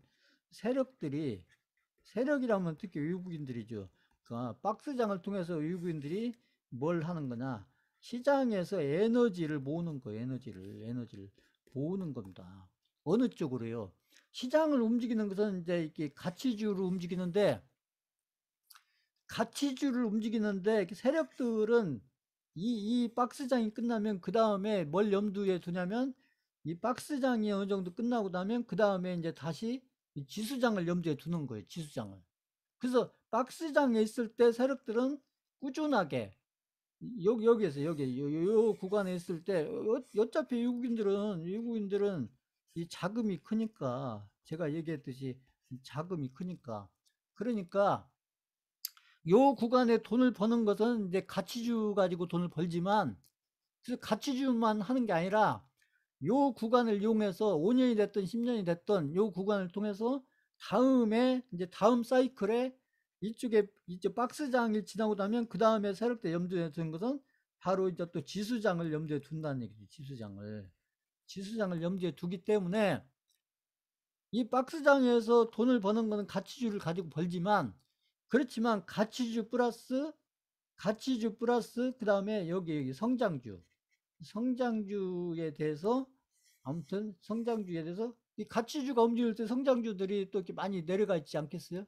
그때 그럼 가치주를 갖다가 이제 가치주를 가지고 하면서 성장주를 가지고 준비를 잘 해놨다가 그러니까 그죠? 성장주를 이제 이렇게 분할 매수를 계속 하는 거죠. 세력장에서는 분할 매수를 해서 그래서 개인들이 이제 가치주로 다 몰려가 있으면 그때 이제 또 갑자기 또 이제 지수를 이제 그때 이제 제가 봤을 때는 그때 드디어 우리가 이 3천에서 4천을 가는 시대가 열리지 않겠느냐. 이것은 나중에 이제 10년 후에 얘기가 되겠죠. 이것은 10년 후에 얘기가 될 겁니다. 그렇지만 지금 제가 미리 얘기를 하는 거예요. 그래서 세력들은 이렇게 10년짜리 그림을 미리미리 그려놓고 10년짜리 준비를 미리미리 해놓기 때문에 그러니까 세력이고 그러니까 외국인인 겁니다. 그래서 외국인들이 단지 돈만 받기 때문에 우리 주식시장에 돈을 많이 버는 게 아니고 이렇게 10년짜리 준비를 계속 해가기 때문에 세력들은 그러면 지금 세력들이 지금 가치주에서 앞으로 5년, 10년 동안 결국 이 가치주 장이 오면 돈을 누가 벌겠어요? 자, 이 가치주 시장이 오면 가치주 시장 예를 들어서 5년에서 10년에 걸쳐서 온다. 그러면 이 가치주 시장 사이클에서 누가 돈을 벌겠어요? 누가? 가치주 사이클에서 누가 돈을 벌겠어요? 누가? 가치주 사이클 앞으로 5년, 10년 걸쳐서 누가 돈을 벌까요? 5년, 10년 걸쳐서 누가 벌까요? 당연히 세력이 돈을 벌죠. 세력이 돈을 벌죠. 왜요? 이 가치주 시장에서 세력이 왜 돈을 벌까요? 왜 돈을 벌겠어요? 이미 세력들은 가치주 시장에서 돈 벌 준비를 언제 해놓은 거예요? 언제요? 성장주 시장 때 준비를 해놓은 거죠. 성장주 시장 사이클 때 준비를 해놓은 겁니다. 그러니까 그 세력들은 가치주 시장에서 돈 벌 준비를 이미 다 해놓은 거예요. 지금 준비하는 게 아니라 개인들은 막 성장주 시장에서 막 2차 전지를 쫓아가느냐, 막 삼성전자를 쫓아가느냐, 셀트리온을 쫓아가느냐, 막 그런 종목들 쫓아다니고, 막 카카오 쫓아가고, 막, 그죠? 카카오도 막 고점에서 쫓아가고, 막 그러고 있을 때, 세력들은 이미 세력들은 성장주에서 수익을 딱 챙기면서, 고점 근처에서, 제가 얘기하는 고점 매도하면서, 고점 근처에서 딱 아무튼 수익을 챙기면, 수익도 크게 챙기면서, 그 다음에 뭘 준비하냐? 가치주를 준비했다는 얘기죠. 가치주를. 그러니까 성장주 사이클에서는 세력들이 이미 수익을 다 챙기면서, 그럼 수익을 챙기면서 그럼 현금이 나오잖아요. 그럼 현금을 가지고 다음에 할 걸 준비해야 될 거 아니에요. 다음에. 그 다음에 준비를 하는데 또 성장주를 또 준비하겠어요? 아니죠.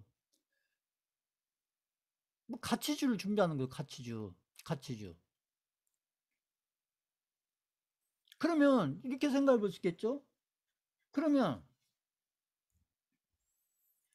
이 가치주라는 것은 결국 성장주 시대 때, 이 성장주 시대에 갔던, 예를 들어서 제가 이렇게 삼성전자라든지, 예를 들어서 뭐 셀트리온이라든지, 셀트리온이라든지, 아까 그랬죠? 뭐 카카오라든지, 뭐 네이버라든지, 뭐 2차전지라든지, 응? 자, 이런 종목들이 가치주가 될 거란 얘기죠. 아니라는 거죠. 아니라는 거죠. 왜? 이런 종목들은 이미 바닥권 대비해서 몇 배씩 올랐다는 거죠. 이 바닥권 대비해서 이미 두 배든, 아까 있잖아요. 두 배에서 다섯 배 올랐다. 두 배, 다섯 배. 그러면 가치주 시장에서 이 세력들의 포트폴리오, 이 가치주 사이클에서 세력들의 포트폴리오, 개인들 포트폴리오 아니고 세력들의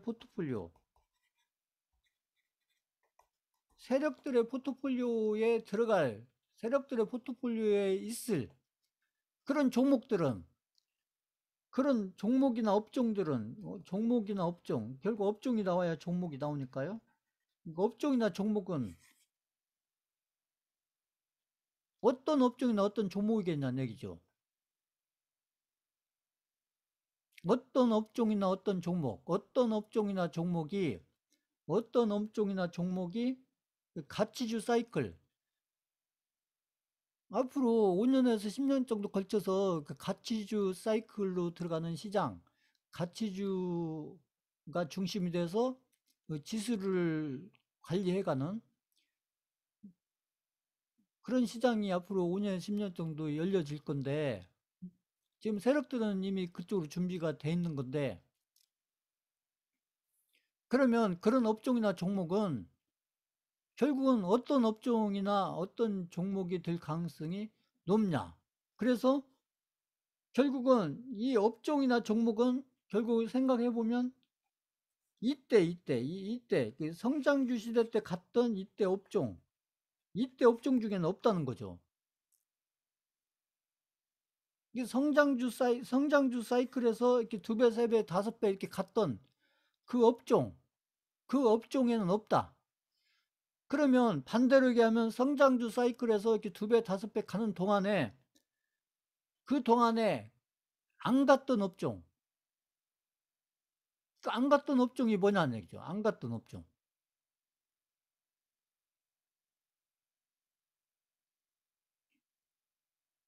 안 갔던 업종.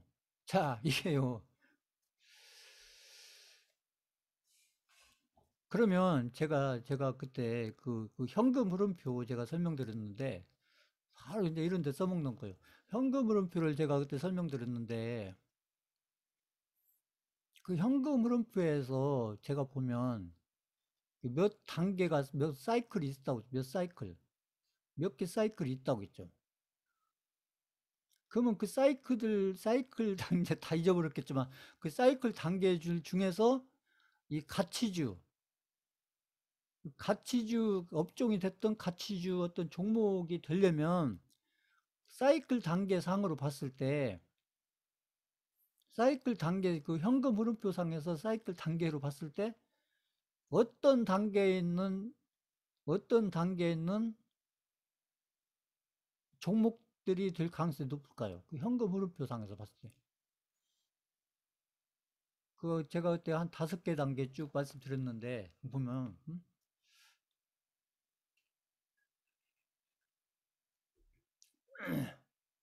잘 모르겠죠.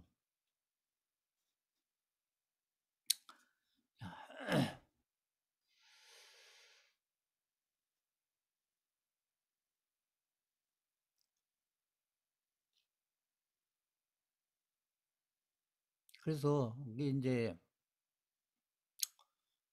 그 성장주가 이렇게 지수를 2천에서 3천까지 끌어올릴 때, 2천에서 3천까지 끌어올릴 때 삼성전자를 비롯해서 셀트리온부터 해서 이렇게 몇 개의 업종 플러스 종목들이 이렇게 갔는데, 적어도 그 업종 그 종목들은 아니라는 거죠.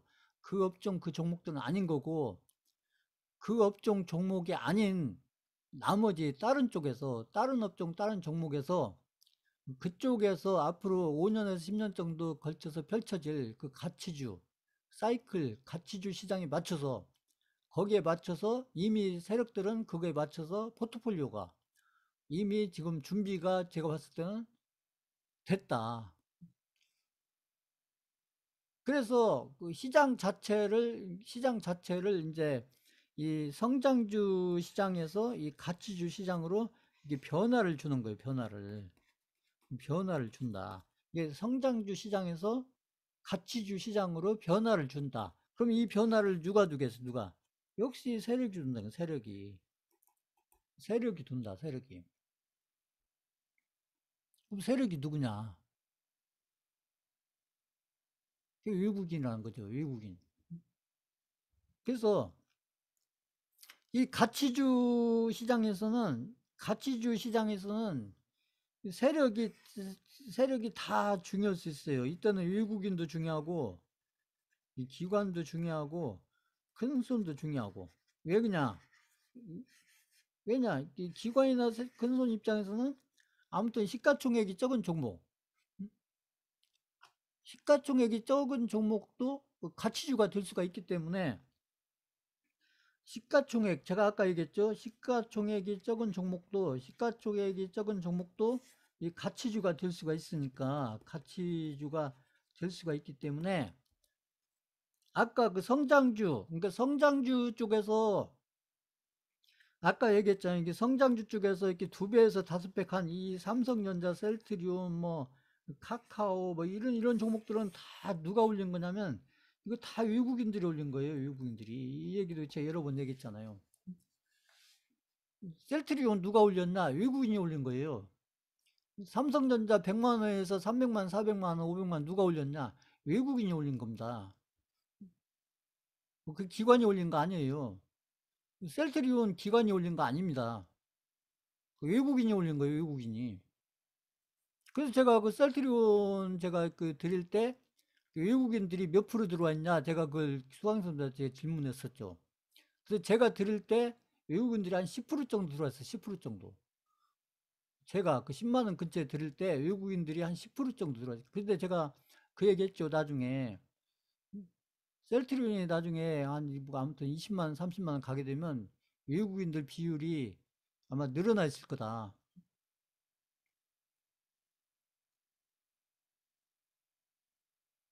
요즘에 지금 시장이 안 좋은 가운데 저희야 뭐 그런 종목 안 했지만, 지금 뭐 KT 같은 종목이 지금 거의 한 2, 30% 올라왔는데, 우량주가 그 2, 30% 오르면 많이 오른 거예요. 우량주. 지금같이 막 장이 안 좋을 때 KT 같은 경우 2, 30% 올랐는데, 그럼 KT도 누가 올렸냐? 누가 올려요? 외국인이 올렸지. 그것도. 응?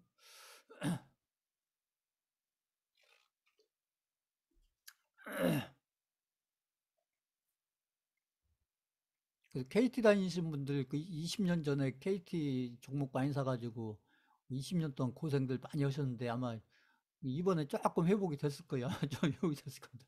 그렇게 들고 있으면 회복이 된다니까요. 그러니까 보면은. 자, 그래서 아무튼 시장이 이미 변화를 했어요. 지금 몇 개월 전부터 변화를 했는데, 지금 아까도 얘기했지만은 시장이 뭐 경제 지표로 보나 인간 지표로 보나 다 안 좋은 얘기들만 언론을 통해서, 매스컴을 통해서 계속, 그것도 막 그 뉴스, 가장 중요한 뉴스에서 막 탑픽으로 다루고 있잖아요. 그런 것들 보면 개인 투자자들이 얼마나 힘들겠어요. 그거 보면 지금 계좌도 막 반토막, 반에 반토막이 나 있는데, 응? 그런 거 보면 아마 개인 투자자들 심정이, 아까 제가 얘기한 그 완도 뭐 그 뭐야 조윤환가 거기 그거 보면 아마 남일같이 생각이 안 들 거예요. 보시면 개인들이 보면. 응?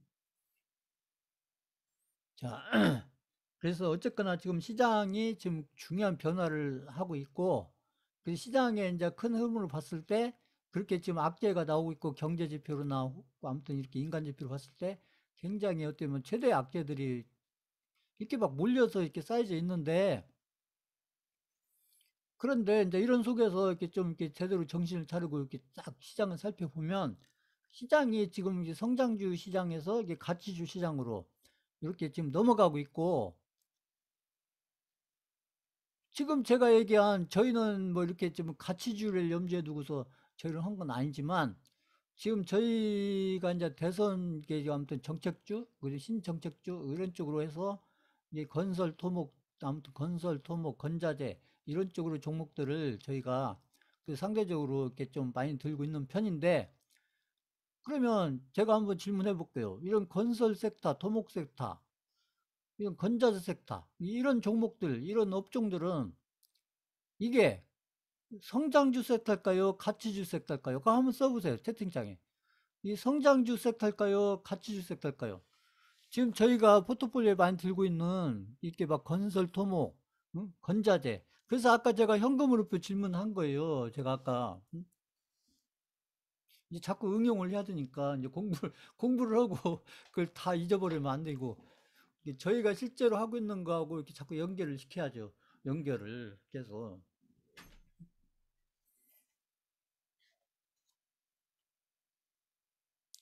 저희 이렇게 막 예에서 이 현대건설이라든지 그 아무튼 건설주 중에서 시가총액이 큰 현대건설이라든지 이 큰 종목들 있잖아요. GS건설이나 현대건설이나 이런 큰 종목들이, 그래서 삼성전자가 막 두 배, 다섯 배 막 갈 동안에 막 두 배, 세 배 갔느냐는 얘기예요.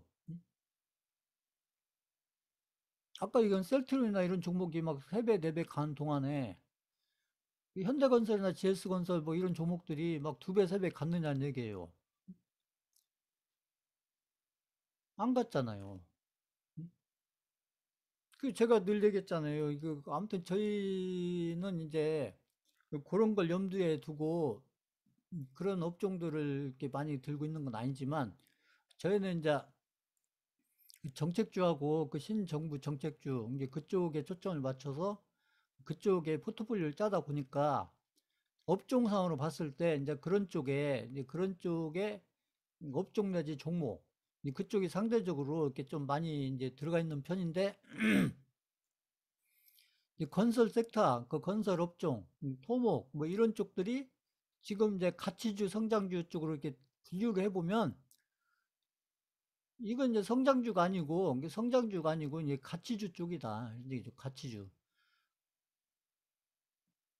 그래서 이제 저희가 들고 있는 종목들하고 앞으로 이 변화하고 있는 이 시장이 지금 이렇게 변화하고 있다는 겁니다. 시장이 이제 성장주에서 이 가치주로 변화하는데, 그 지수장에서 박스장으로 이렇게 변화를 해서 앞으로 한 5년에서 10년 정도는 이제 그렇게 갈 가능성이 높은데,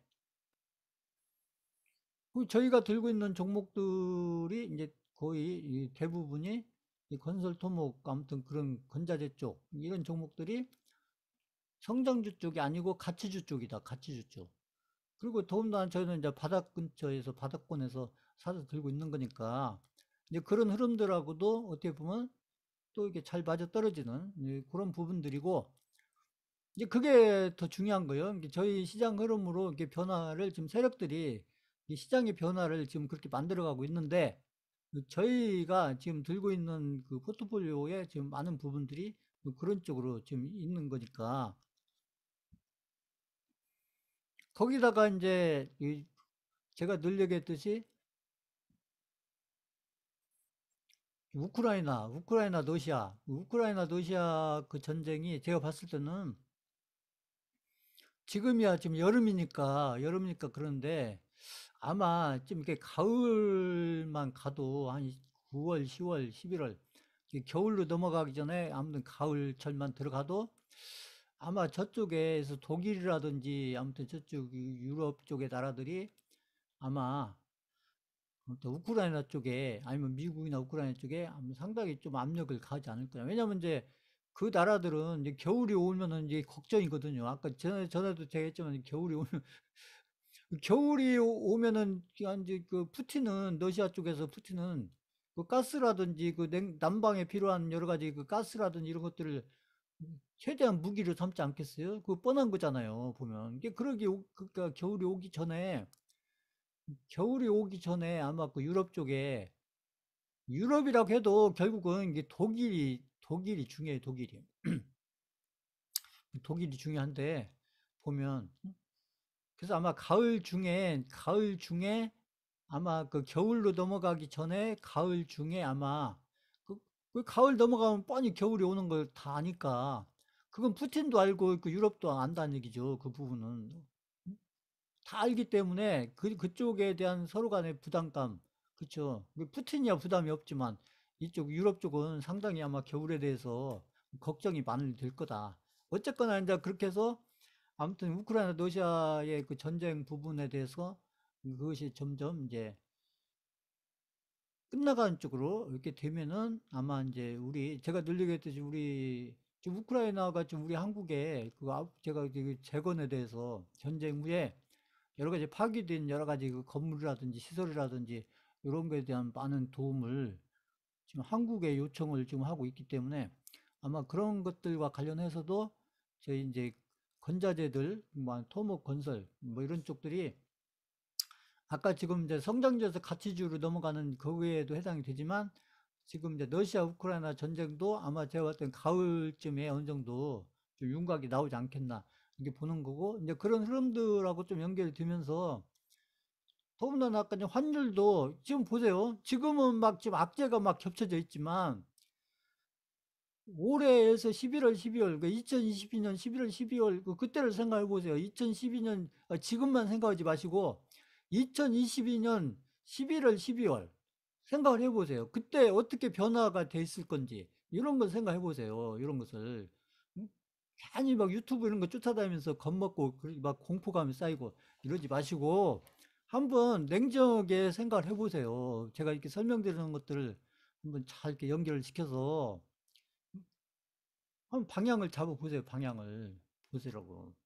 제가 봤을 때는 앞으로 시간이 지날수록 그런 악재들이 하나씩 하나씩 제거될 일밖에 없어요. 제가 봤을 때는. 근데 시장에서는 악재가 하나씩 하나씩 제거되는 것도, 악재가 하나씩 하나씩 없어지는 것도 그것 자체가 호재가 되는 거예요. 호재가.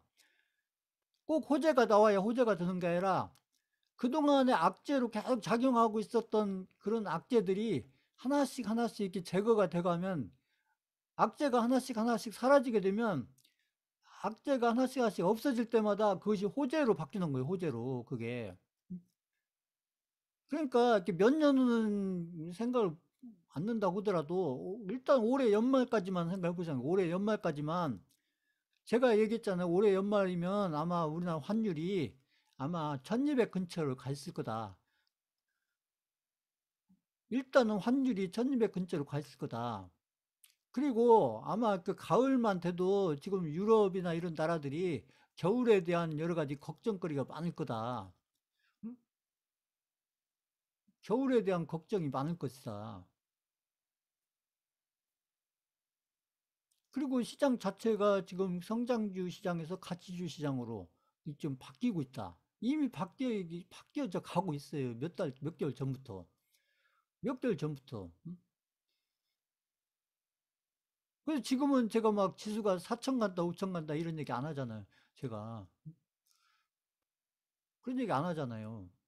그 지수가 지금 제가 봤을 때 많이 가봐야 아마 2,900, 3,000 이렇게 갈 거다. 일단은 그렇게 지금 말씀드리는 거고.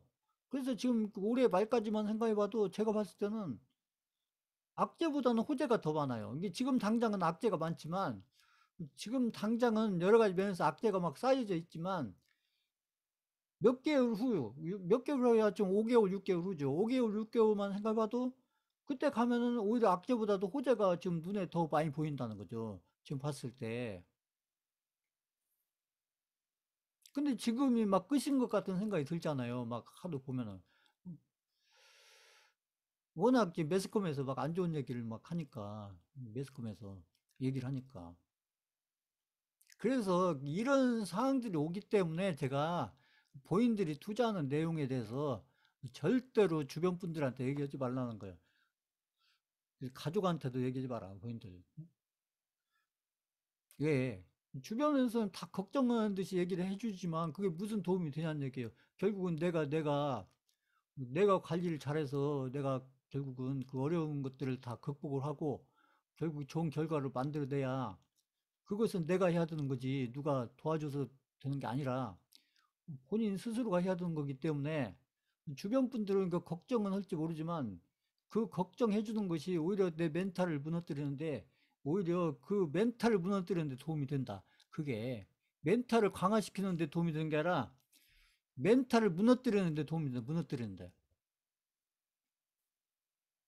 그러니까 자꾸 주변 분들한테 본인들 포트폴리오 이런 거 얘기하시는 거 아니에요. 포트폴리오. 응? 그런 거. 본인 스스로 조용히 이렇게 관리를 해 나가는 것이지. 응? 그건 시장이 좋을 때도 주변한테 얘기할 필요 없는 거고, 지금처럼 시장이 막 악재 속에 있을 때도 더군다나 얘기할 필요 없는 거고, 혼자서 조용히 앞에 사이클을 염두에 두고 시장이 어떻게 바뀌어가는지, 시장이 어떻게 변화를 해가는지, 그 시장이 앞으로 좋은 쪽으로 바뀌어가는지, 시장이 안 좋은 쪽으로 바뀌어가는지, 그 다음에 올 사이클이 뭔지, 앞으로 환율이 내려가 있을 건지 올라가 있을 건지, 앞으로 우크라이나 러시아 전쟁이 끝날 건지 안 끝날 건지, 이런 것들이 중요한 거죠. 이런 것들이. 그럼 시장이 지금까지 이렇게 해서 거의 3,300에서 2,300까지 내려왔는데, 그럼 여기서 쫙 1,300까지 내려갈 건지, 거꾸로 저기 2,900, 2,900, 3,000 이렇게 거기에 가 있을 건지, 그래서 이런 방향들을 이렇게 잡으면서, 방향들을 생각하면서, 그러면서, 그러면 우리나라 그 지수의 적정 지수는 지금 얼마로 봐야 되는지, 이런 중심을 잡는 게 중요한 거죠. 이런 것을. 이런 얘기는, 이런 설명은 안 하잖아, 우리도. 이런 것들은. 그냥 지수 하루 떨어지면 막 큰일 날 것처럼 얘기하고 또 지수 하루 올라가면 또 막 시장이 금방 올라갈 것처럼 얘기하고 맨 그런 얘기만 하잖아요. 그러니까. 그래서 이게 제가 봤을 때는 아마 그 시장이 이렇게 이제 아무튼 그 성장주에서 가치주로 이렇게 변화를 하고 그다음에 이렇게 이 전쟁 부분도 결국은 아마 가을쯤 가면은 아마 유럽에서 오히려 러시아가 아니라 우크라이나 쪽에 지금은 유럽에서 미국이 자꾸 그렇게 하니까 유럽에서 지금 러시아 쪽에 압력을 넣고 있지만 거꾸로 제가 봤을 땐 가을쯤 되면 오히려 우크라이나 쪽에 더 압력을 넣지 않을까 싶어요. 빨리 전쟁 끝내라고. 반대로. 그럴 가능성도 있고 지금 금리도 뭐 지금 그죠 막 7.5포인트 해가지고 지금 한 번, 두 번 이렇게 올렸는데 그리고 또 이제 7월 달인가 또 한 번 더 올린다고 하는데 그것은 또 가봐야 아는 거고 그것도 마찬가지예요. 금리 문제도 어쩌면 지금 올릴 만큼 거의 올린 거 아닌가 뭐 그런 생각도 들어요. 보면 올릴 만큼 올린 거 아닌가. 물론 연준에서는 뭐 앞으로 계속 올린다고 얘기하는데 연준은 뭐 항상 그렇게 얘기해요. 얘기를 항상 그렇게 얘기합니다. 그리고 나중에 또 때리면 적당한 핑계 대면서 또 말을 확 바꿔요. 그렇기 때문에 연준이 앞으로 금리 계속 올린다. 그것은 뭐 항상 그렇게 하는 얘기 투다. 이렇게 보시면 되는 거고. 그래서 올릴지 안 올릴지는 또 7월 때 가봐야 하는 것이고 그때 가면 또 어떤 말을 하면서 어떻게 바꿀지 모른다. 그건 본인들 항상 유리한 쪽으로 바꾸니까. 그러니까 그래서 어떻게 보면은 지금 큰 악재들은 지금 하나씩 하나씩 서서히 이게 좀 지나가고 있다. 지금 끝난 것은 아니지만 어려운 아무튼 그쪽을 이렇게 지나가고 있다. 그렇기 때문에 어떻게 보면 올해 연말 정도만 가더라도 지금보다는 상당히 좀 우리 투자자들 입장에서 봤을 때 상당히 좀 지금보다는 좀 좋은 조건으로 좀 많이 바뀌어져 있지 않겠느냐. 그다음에 시장도 지금 이제 성장주 시장에서 이렇게 아무튼 가치주 시장으로 가게 되면 결국 중소형주, 결국 중소형주예요. 시가총액이 적은 종목이 중소형주. 저희가 들고 있는 종목들이 거의 다 중소형주죠. 중소형주. 그렇기 때문에 그런 것들도 그 시장 흐름하고 저희하고도 어느 정도 이렇게 좀 맞아떨어지는 부분도 있고 그러기 때문에 지나간 한 1년 넘게 이제 이게 굉장히 좀 고생하는 구간이었죠. 그건 시장이 그러니까. 그렇지만 항상 끝자락 부분이 가장 힘들어요. 뭐든지. 끝자락이 가장 힘듭니다. 이게 특히 하락 추세에 있을 때는 언제가 제일 힘드냐면 그 끝자락에 있을 때가 가장 힘들어요. 끝자락에 있을 때. 그때가. 그때 몇 개월만 잘 버티고 잘 지나가면 그 다음에 좋은 사이클로 쭉 연결이 되는데 그 개인들은 거기 한 달, 두 달, 석 달 이걸 못 버티는 거예요. 거기를. 그동안 1년 동안 잘 버티다가 끝자락에서 한 달, 두 달, 석 달 이걸 못 버텨가지고 그냥 거기서 무너지는 겁니다. 거기서. 그리고 나중에 또 후회하죠. 그러고 나서. 자, 이제 그것만 이렇게 잘 넘어가면 되고, 그래서 제가 이제 그 시장을 제가 쭉 한번 한 10년 넘어서부터, 10년 전부터 해갖고 쭉 정리를 해드렸고, 앞으로 5년, 10년에 걸쳐서 어떤 시장이 열려질 건가. 그래서 앞으로 5년, 10년간은 이 종목에 대해서 공부한다. 그러면 뭐에 대해서 공부를 많이 하시냐면 그 가치주에 대해서 공부를 많이 해야 돼요. 가치주. 성장주가 아니고 이 가치주. 이 가치주에 대해서 공부를 많이 하시면 됩니다. 가치주. 가치주가 뭔지, 이 가치주. 그래서 제가 가치에 대해서 많이 얘기하고 있는데, 이 종목에서 가치주라는 게 뭔지, 이 가치주라는 게 뭔지. 그래서 이 가치주라는 것은 결국은 성장은 못 오더라도, 제가 했잖아요. 아까 제 질문했잖아요. 거의 이게 성숙 단계에 와가지고, 성숙 단계에 왔다는 건 성장을 더 이상 하기 힘들다는 것이죠. 그렇지만 여기서 무너지는 건 아니고 이 성숙 단계에서 이게 계속 이게 이제 경쟁을 하는 거죠. 성숙 단계에서 계속 이제 경쟁을 하는 건데 그렇죠. 상대방이 있으니까 경쟁 업체들이 있으니까 이 경제 업체들하고 계속 경쟁을 해야 되는데 그 성숙기 단계에서 경쟁을 해야 되는데 이때는 결국 뭐가 좋냐면 그 가치주라는 것은 결국 이 현금 흐름이 안정이 돼 있다는 거죠. 현금 흐름이 안정이 돼 있다. 안정이 현금 흐름이 많으면 좋고 적어도 안정이 돼 있다. 현금 흐름이 제가 얘기했던 막 외상이 많이 쌓인다든지 예를 들어서 막 적자가 많이 쌓인다든지 물건이 많이 많든 안 팔린다든지 뭐 재고가 많이 쌓인다든지 이런 게 아니고 현금 흐름이 안정적이고 그러기 때문에 이게 배당도 어느 정도 줄 수 있고 배당도 그렇죠. 현금 흐름이 안정돼 있고 배당이 돼 있고 그죠? 그 물건이 만들면 물건이 어느 정도 이렇게 안정적으로 팔린다는 얘기죠. 그러니까 이런 것들이 쌓이니까 그러니까 기업 입장에서 자산도 이렇게 느는 구조다. 그러니까 이렇게 해서 현금 흐름도 좋고 그 자산도 이렇게 늘어나가는 구조고. 근데 물건 만들면 이게 재고는 적고 물건은 그때그때 잘 팔리고. 이런 종목들이 같이 준 거죠. 이런 종목들이.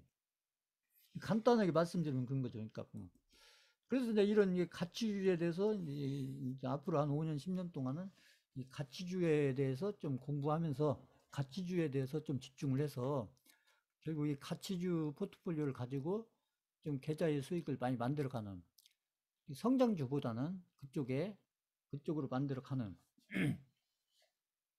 그런 쪽으로 방향을 잡으면 되는데 저희가 가지고 있는 포트폴리오들이 되게 이제 이런 성격의 이게 업종이나 종목들이 저희한테 많이 있기 때문에 이제 그런 거에 맞춰서 해가면은 아마 좋은 결과가 올 거고 그래서 지금은 막 아무튼 최대 악재들이 막 최고로 쌓이는 것 같지만 제가 봤을 때 올해 한 연말 정도만 가도 아마 좀 많이 좀 정리가 돼 있지 않겠느냐 이렇게 판단합니다.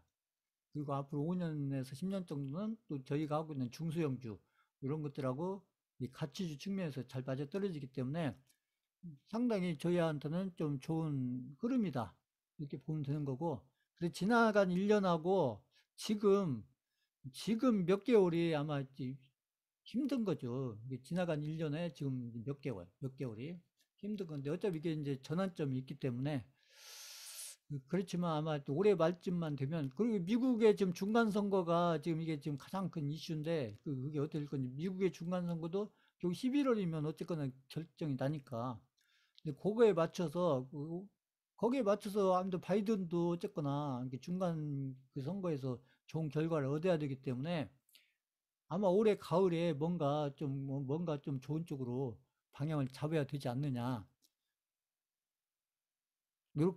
이렇게 생각을 하시면 되고, 자, 잠깐 한 5분만 쉬었다가 하겠습니다. 5분만.